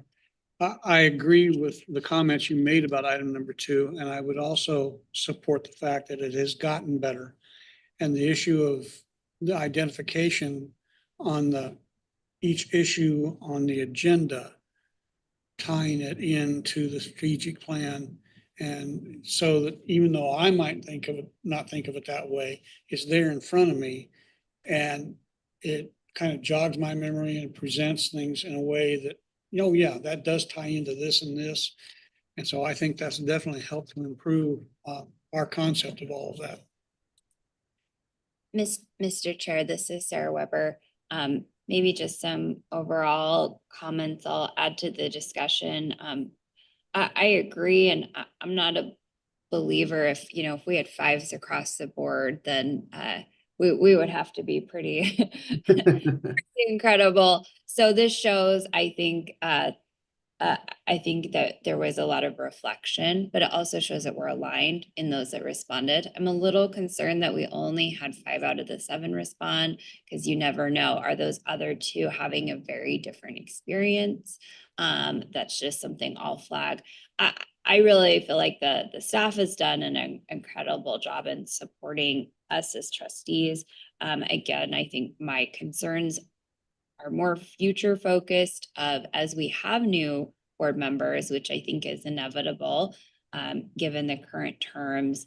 How do we ensure that we continue this momentum, that we, bring them up to speed as quickly as possible, because this is a high bar, and it's a high bar that we should have because of the responsibilities that we have. But being able to engage in and understand a strategic plan and apply it to all these issues, for example, like that is not I think that is a very high level of competency and knowledge and execution for any board member. Anyways, that's kind of where my thoughts go. Thank you. Yeah, no, thank you. Thank you for that. And I'm going to continue some of your thoughts on the next page. And one thing I just wanted to highlight is I think number 12, like I know I'm one of the 4s, right? Because I mean, heck, I just said it previously in this agenda that I know the area that I'd like to educate myself more on is on the investment side. Now, the nice thing is I don't do that because I feel like we're lacking there. I think that Jay, both as a trustee on the investment committee and now as chair, like and Mike Lofton before, I don't have a lack of confidence issue. It's a lack of personal knowledge issue where I want to make myself more educated. So I know I gave myself a 4 or I guess I gave us a 4 on that, knowing that I that I am representative of a group that wants to know more. And I've had some conversations with others who have acknowledged wanting to learn more about some of the processes at ASRS. I did notice, though, I was just going through here, that actually our lowest one is number 14, right? Where we actually had 3 people putting that as a 4 and only 2 putting it as a 5. So our lowest is 4.4. On number 14, the board is consistently prepared for meetings. What's interesting on that is, since this is a board evaluation, right? How much is that? We have no way of knowing, are people putting that saying they feel like their colleagues aren't fully prepared, or are they acknowledging that they feel like they're not fully prepared? But yeah, I am I've been wanting to get a sticker for my hydro flask that says, "Hold on, let me overthink this." So I tend to be very critical of myself. So I could have been one of those 3. I'm not sure. I guess I will say, and I'm not, nobody has to out themselves here, but I'm wondering if it's just some internal reflection and some group reflection, because I know there's been times where I'm reviewing the packet the night before. I don't want that to be the normal, and I'd like to think that isn't the normal, but I've done that, right? I think, and then also there's also the potential that some of us are maybe putting too much pressure. I do appreciate Paul putting together the executive summary when necessary. Um, I think he acknowledges that we all have separate lives, separate careers, separate distractions, and having that high level analysis, I imagine has gotten many of us out of a jam in a sense of, okay, here's the high level stuff I need to know to make the informed decision prior to hearing the more robust discussion that then takes place at the board hearing. But I know that's something that I know I personally would like to improve on, just in terms of my own internal or personal preparation. My perspective, I tend to really dig deeply into the investment stuff and not as deeply in some of the other areas. And so that's, if I had a self-criticism, it's exactly what you said, but maybe for me personally, it would be focusing a little bit more on some of the other areas, preparation wise. But in part, I view it that I'm probably not the best suited to ferret out the issues on the benefit side. So I spend my time where I think I'm better suited to help the board, but it's, if I had more time, I'd do both more deep, more thoroughly, I would say. So yeah, and I think you said it well, right? I mean, that's the reality, right? Because I mean, for example, like I knew some of the bills Jessica brought up because that's my world, right? That's where I feel more comfortable and have knowledge. So yeah, and that's the funny part is like I said, it's not due to a lack of trust or confidence. I am quite thankful I have people like you and Kevin McCarthy and others on the investment committee looking out for that stuff. And also part of it is I think we do. I think we do a pretty good job of um, uh, staying in our policy making um, oversight role and not micromanaging or trying to, we're not bosses at ASRS, right? We essentially hire Paul, and Paul hires the team and people he needs to do to carry out the mission of ASRS. And so that's the other part of it, right? Is that probably for you on the operation side and for me on the investment side, I also know that we have people like, Martha Rosen and people like Mike Victeri, like we have people at ASRS who are doing the daily work that we do have confidence in, right? well, and that's where I've been trying to focus is more governance related issues. So you notice my conversation has been a lot about making sure we have the right benchmark, because measuring against the benchmark that isn't the right benchmark is a waste of our time, right? Right. And I don't know, so I've been trying to think about it less like how do I feel about the underlying investments, but more of the broad governance of that's where because it'd be impossible for any of us to get that into the details to kind of opine on specific underlying micro details. But I think you said it well, that it's our focus is on governance and on oversight and where can we best serve ASRS, I think is there. Yeah, and I think it was Trustee Mueller before he resigned and moved on. He was the one too that he was trying to understand, recognizing he didn't come from the investment world. His concern was always that when we get data, that not every, it's not just is it apples or oranges? For him, I think the big issue was the timing, right? Is that some things have different time lags, and when you're seeing it all presented to you, you don't really think about that. And so there are ways to improve it. So no, I really appreciate your comments today. And I know the ASRS is a big fan of lean processes and trying to find ways to do things better. And so no, I'm excited for that. All right, should we move on to page 126?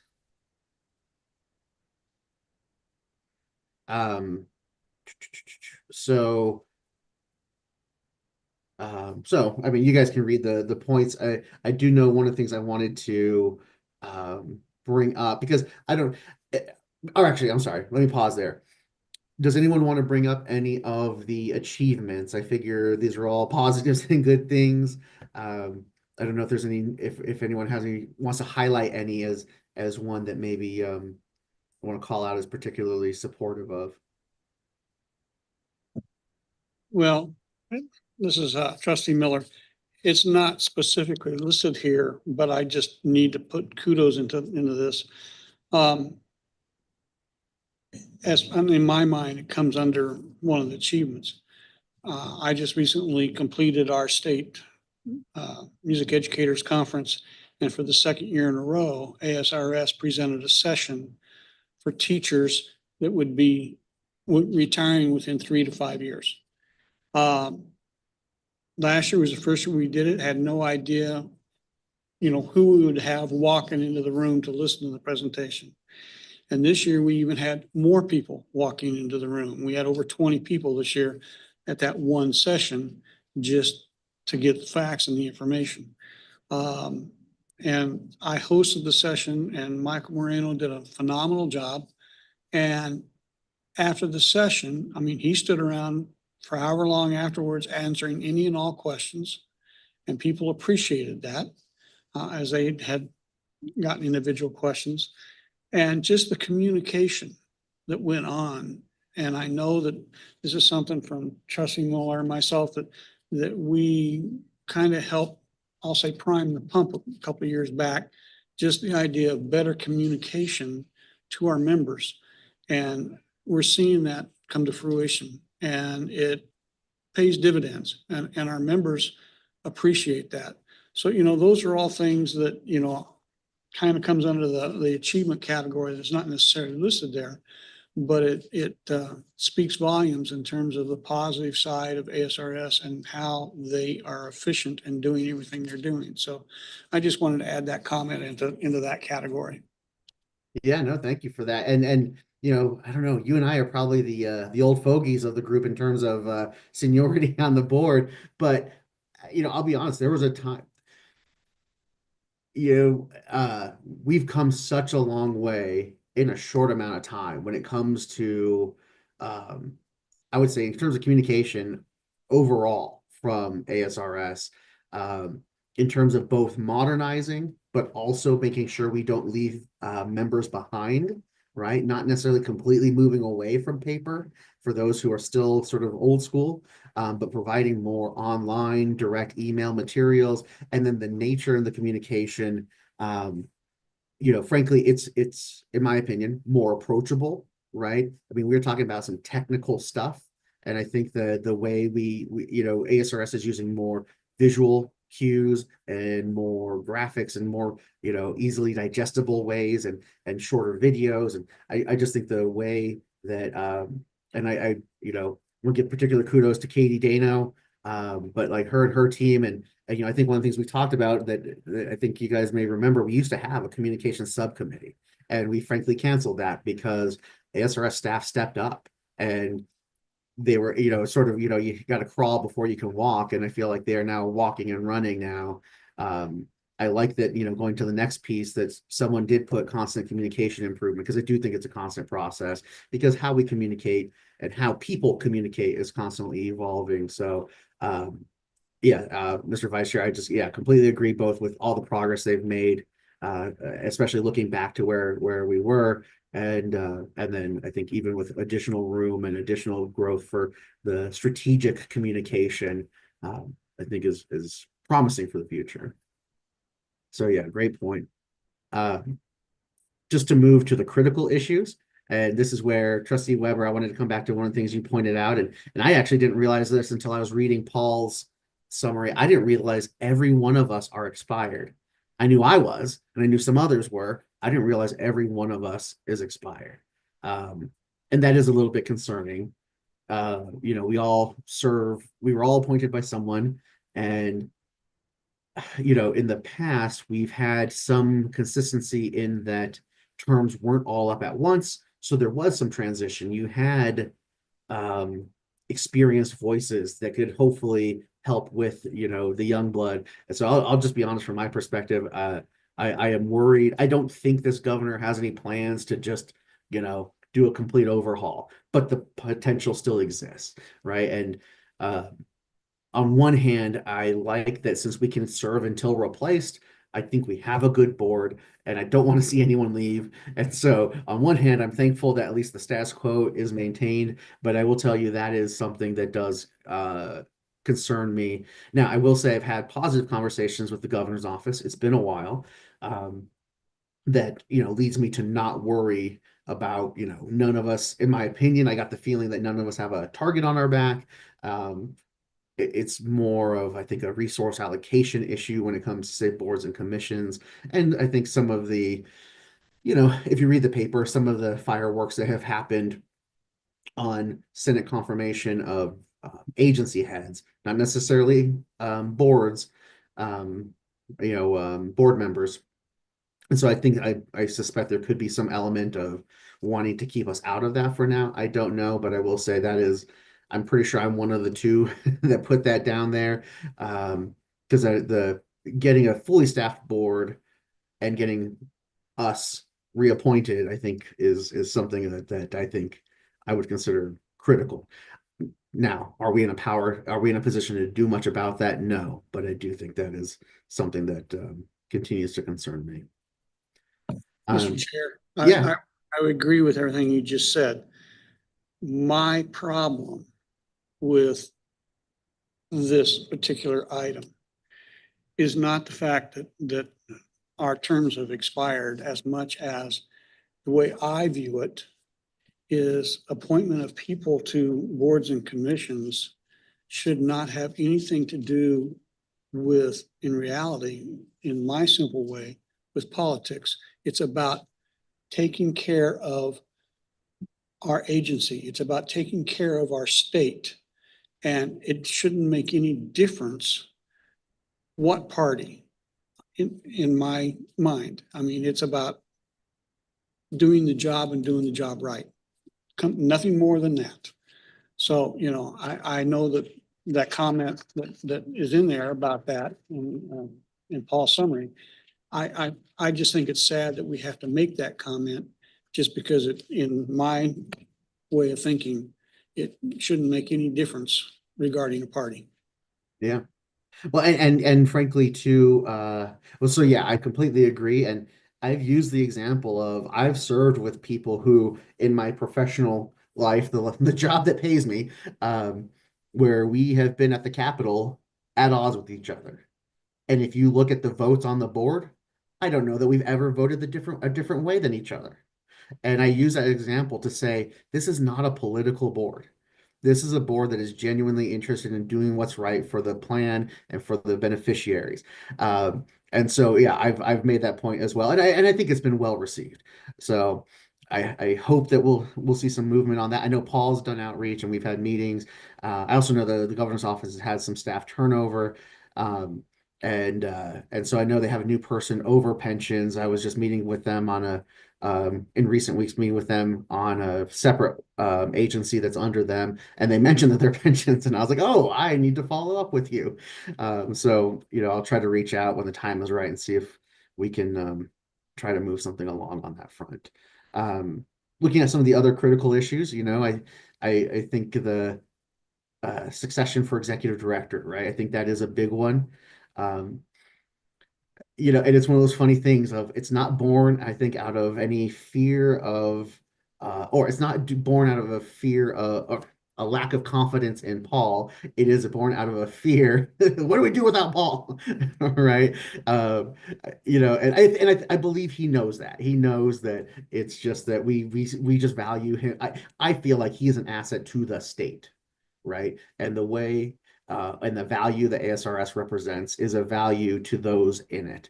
And especially those who, are older in the workforce, right? Because when you're young, are you really thinking about retirement? Which I think is why that comment, I think from Trustee Weber, right? That's so difficult about that 6-month piece is so difficult because you're just out of college, you're starting your job with the state and you're making this money. And then 6 months later, it's like, whoa, whoa, whoa, who is this ASRS and why are they taking so much of my money, right? It doesn't get the employee off on the best footing with ASRS, which is a shame because it can be such an asset or value to them down the road when they do retire. And I feel like Paul is in kind of that same boat. I will say, I think for me, every conversation I've had with Paul has been that it's not on his radar now. If and when it does, he will let us know. He doesn't want this to be a surprise. He wants it to be a good process. So I think that is something that does give me some comfort on that, but I don't know if anyone else wants to comment on succession and succession planning. All right. I would just, yeah. I would just support what you just said. And the conversations I've had with Paul would indicate the same thing. And part of the last conversation I had is internally, there were several changes made. And part of his goal is to ensure that those changes are positive and very successful internally to continue on what ASRS is doing. So, he's committed to make certain that this moves forward and the way it should. So, yeah. I don't know that I have any others that I want to bring up. I'd maybe bring up the last bullet point: review strategic investment strategy in light of changing political, economic, and technological landscape. I think the good news is we're hearing some of that, right? We're hearing some of that happening on the investment side, recognizing that we may have to update our strategic asset allocation earlier than earlier than scheduled. So I think right there we're seeing some of that. I think we've taken some steps on sort of geopolitical items to invest and divest accordingly. I think a big one that is included in this bullet point is the technological landscape. It was interesting to hear the discussion about moving sort of to data centers as an investment. And I think it was Paul who even commented AI. I mean, it'll be sort of notwithstanding the was it DeepSeek from China, but generally speaking, right, the fact that AI seems to be everywhere, and it needs data centers, it needs water, it needs electricity. It's a pretty demanding from a computer computational perspective that probably will transform not just investments, but also probably day-to-day operations, and that could include ASRS. So I think that's whoever, actually two people put that down. So I think that's a very astute bullet point, and it'll be contingent on us, I think, as the board to make sure we communicate that to ASRS and that we make sure that we're keeping that front of mind, that they are thinking making sure they are forward thinking about how some of these things will impact ASRS. Any other comments on this page, on page 126? All right, move to page 127, please. I would say the AI probably falls under the last bullet point. And then I think we kind of talked about communication. And I didn't mention it, but there were two bullet points in terms of critical areas. There's retiree communication and constant communication improvement. I feel like we kind of talked about that organically. Did anyone else want to bring up anything on the communication front, especially maybe if there's areas where either as the board or ASRS, you think you would specifically want us to target?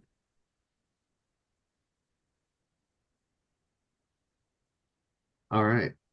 Moving to the last section. So these are the suggestions for improvement.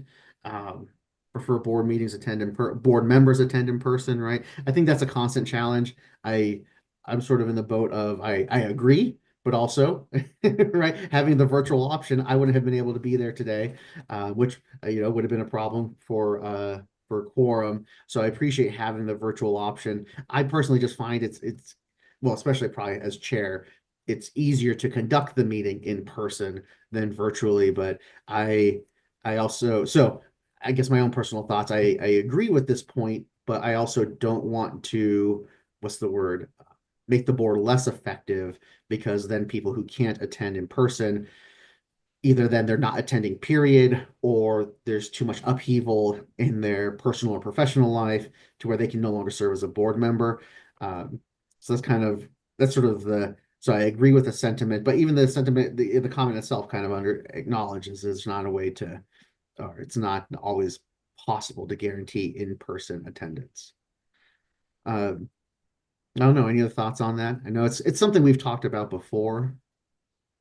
Yeah, so I'm probably the single worst offender of not being there in person, but I wouldn't actually be able to serve on the board if I had to be there in person. And so for me, and it's not just the individual board meetings, but all of the committee meetings and things of that nature. So for me, I think serving but being there virtually is a better option than not serving at all. And, Exactly. you know, my objective is to make it for, you know, a couple of more of these meetings just to be able to see you all in person.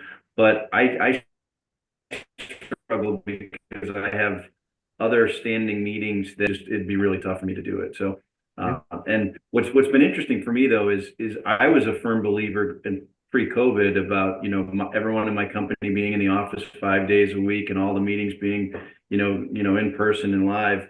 And when we shifted, you know, during COVID to Zoom, I've only compelled our teams to come back in, you know, 1 day a week, you know, mandatory. And we haven't lost a step in terms of efficiency and effectiveness. Now, that said, I think if you've got a history with people and the human to human interaction, it makes it easier to be effective over Zoom, right? But and so that's part of the challenge here. But I understand that that there's an opportunity for improvement. But I just want you guys to hear from me that for me it's about, you know, being here virtually or potentially not being here at all, right? Yeah. So. Yeah. So case in point, and I just, you know, I would agree in my workplace, we're in the office 2 days a week, or at least 2 days a week. But I would say the same thing. We, you know, really didn't do virtual or work from home until COVID. And in some cases, you know, yeah, haven't really lost a step. I'll admit sometimes I'm more efficient at home because you don't get the pop-ins, you don't get those distractions. But also, and sorry, we're getting a little off topic, but I completely agree. It was with the new hires that I was like, okay, I need to get into the office because I don't have the rapport. I don't have the relationship, right? It's the people where you don't already have the human contact and connection that I find that the virtual meeting is not as effective, I guess. But that's just a comment, I guess. I think we talked about reviewing the materials under the board evaluation, continue fine tuning and standardizing reports. I think that's a great idea. You know, I think we've come a long way with some of the board materials and how the agendas are kind of handled. Completely agree with the greater use of the consent agenda. I think, you know, one of the things that the staff are kind of getting, right? I mean, I think with investment stuff, right? We're like I tease Mike, but at the high level investment stuff, I think some of that stuff is good to have the kind of detailed presentation on, but then take Robert, right? If it's a review of something that has gone through the investment committee, if it's a review of something that's gone through OALC, I think we are saying we trust our subcommittees that we don't need a one-for-one you know, repeat of the presentation. We, as the entirety of the board, can take the kind of executive summary and comment as needed. And so I think, yeah, I agree that we'll continue to push, you know, staff to continue in that direction. All right.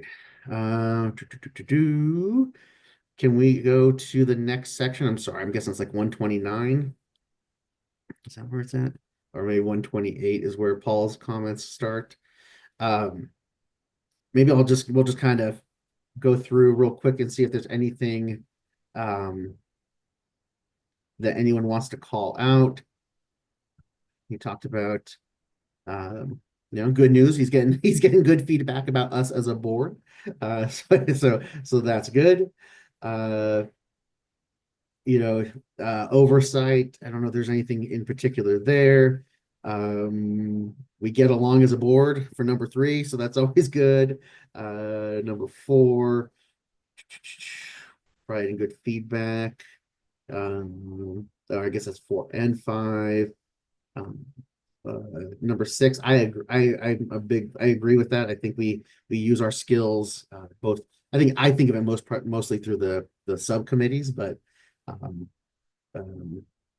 think Paul does use us in different ways where appropriate, like on communication, some of those other materials. And then, you know, I think it was interesting that he also highlighted the need for board appointments. any thoughts on the key issues as identified by Paul, 1 through 6? Oh, and then the, possible improvement. Mr. Chair, this is Sarah Weber. I Yeah. think as usual, Paul did a great job summarizing this. And very in line with our conversation thus far. Right. Yeah, and then we'll move to the agency focus areas for calendar 2025.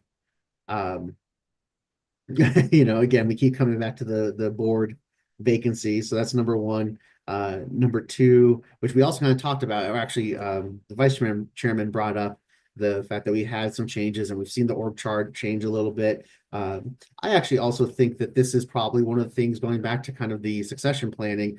I think this has reinvigorated Paul, that some of the changes to the org chart and what that means for ASRS sort of upper management to operate more strategically. I think this has been good for him and has been a little bit, re-energizing. So I think that selfishly that helps keep him around a little bit longer.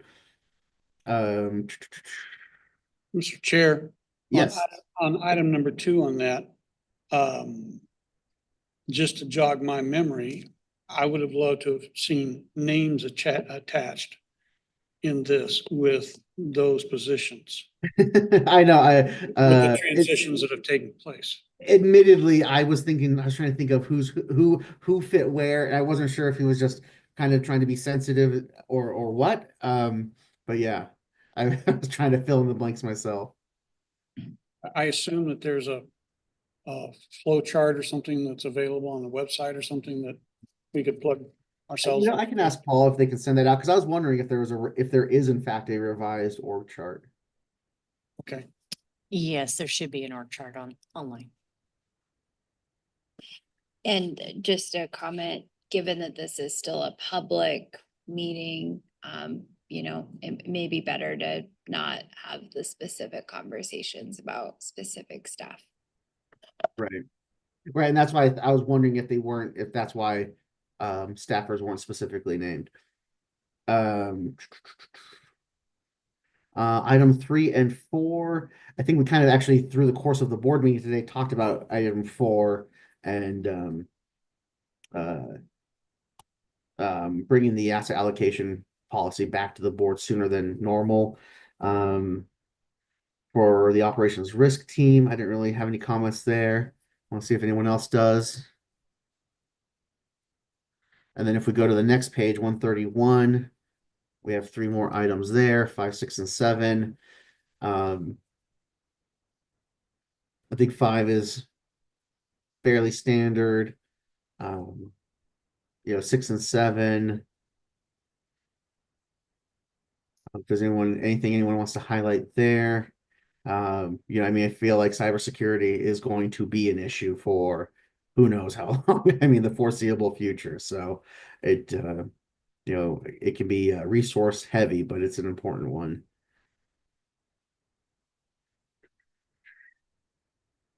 And then I didn't really see anything. If anyone wants to bring anything up for this page on 5, 6, or 7. All right, I think that covers really all the materials for the self-evaluation. Seems like the communication, which, I like the, sort of the continuous improvement, right, is the philosophy there. So that's something we'll continue to work on. The board vacancies and reappointments, again, I think remains a concern, but it's one sort of outside of our realm of control. And one thing, just to go back to the virtual versus in person, and Trustee Pekunas, I heard you mentioning trying to get in, I wonder if we could plan, we don't really do like board retreats, and maybe that's not warranted in this case. But I don't know. If we planned one of the future meetings and I don't know, plan to have breakfast beforehand so that at least we're just chatting to actually just get to know each other as people. I don't know. I guess maybe that's the social butterfly in me or something, but just something a little bit different. And like, look, and we say like, this is the meeting. We want to try. We'll give notice way in advance. We'll feed you breakfast burritos, and we want everyone to be in person just so we can see each other. We'll just do it once a year or once every other year. I don't know. I'd like that, although I think you might have meeting law issues, right? Right. Well, yeah, we'd have to make sure we'd have to have like Cassie in there. So Depending it's like, on how you, we're only talking about families. We're yeah, talking about favorite movies. yeah. Yeah. Um, uh, although, I mean, I guess we could always I'd do be it. supportive of that, for sure. We can always do it too as part of the meeting. And, Right. I can make arrangements on my end we could start at 8 and do breakfast from like 8 to 8:30. Um, so I don't know. Let me talk to Yeah. Paul. And I have to say, I don't think this is my idea. I think someone else suggested this. So I want to say almost at last year's board review.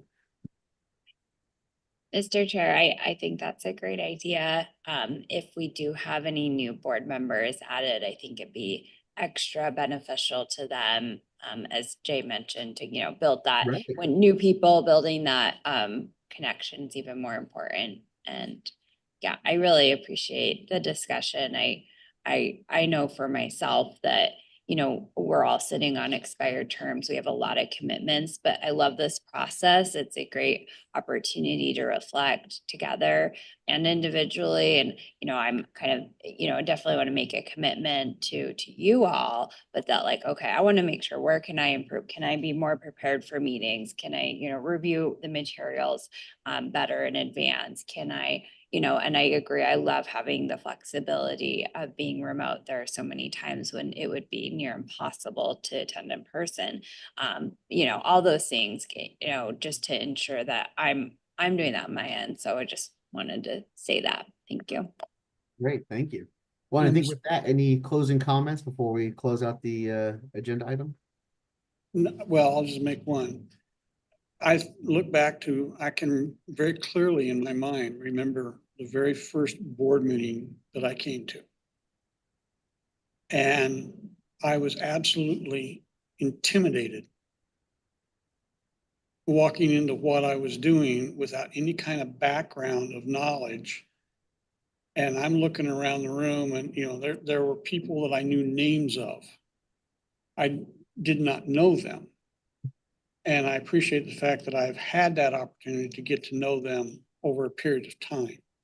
I think the concept of what you're talking about, especially for any new people, is so important, because all of a sudden that person's feeling is probably going to relax and be able to engage in a more meaningful manner in a much quicker way. And, because I just remember walking into that very first board meeting and just literally feeling intimidated by people names of people that I knew or knew of, and what they had done. And it just, best word I can come up with is intimidating. And, and I know that it's been an incredible ride. So, yeah. Yeah. Well, and the onboarding process for ASRS is so tough because ASRS does an orientation, and I think we're oftentimes invited. Well, it's been a while since we've had new board members.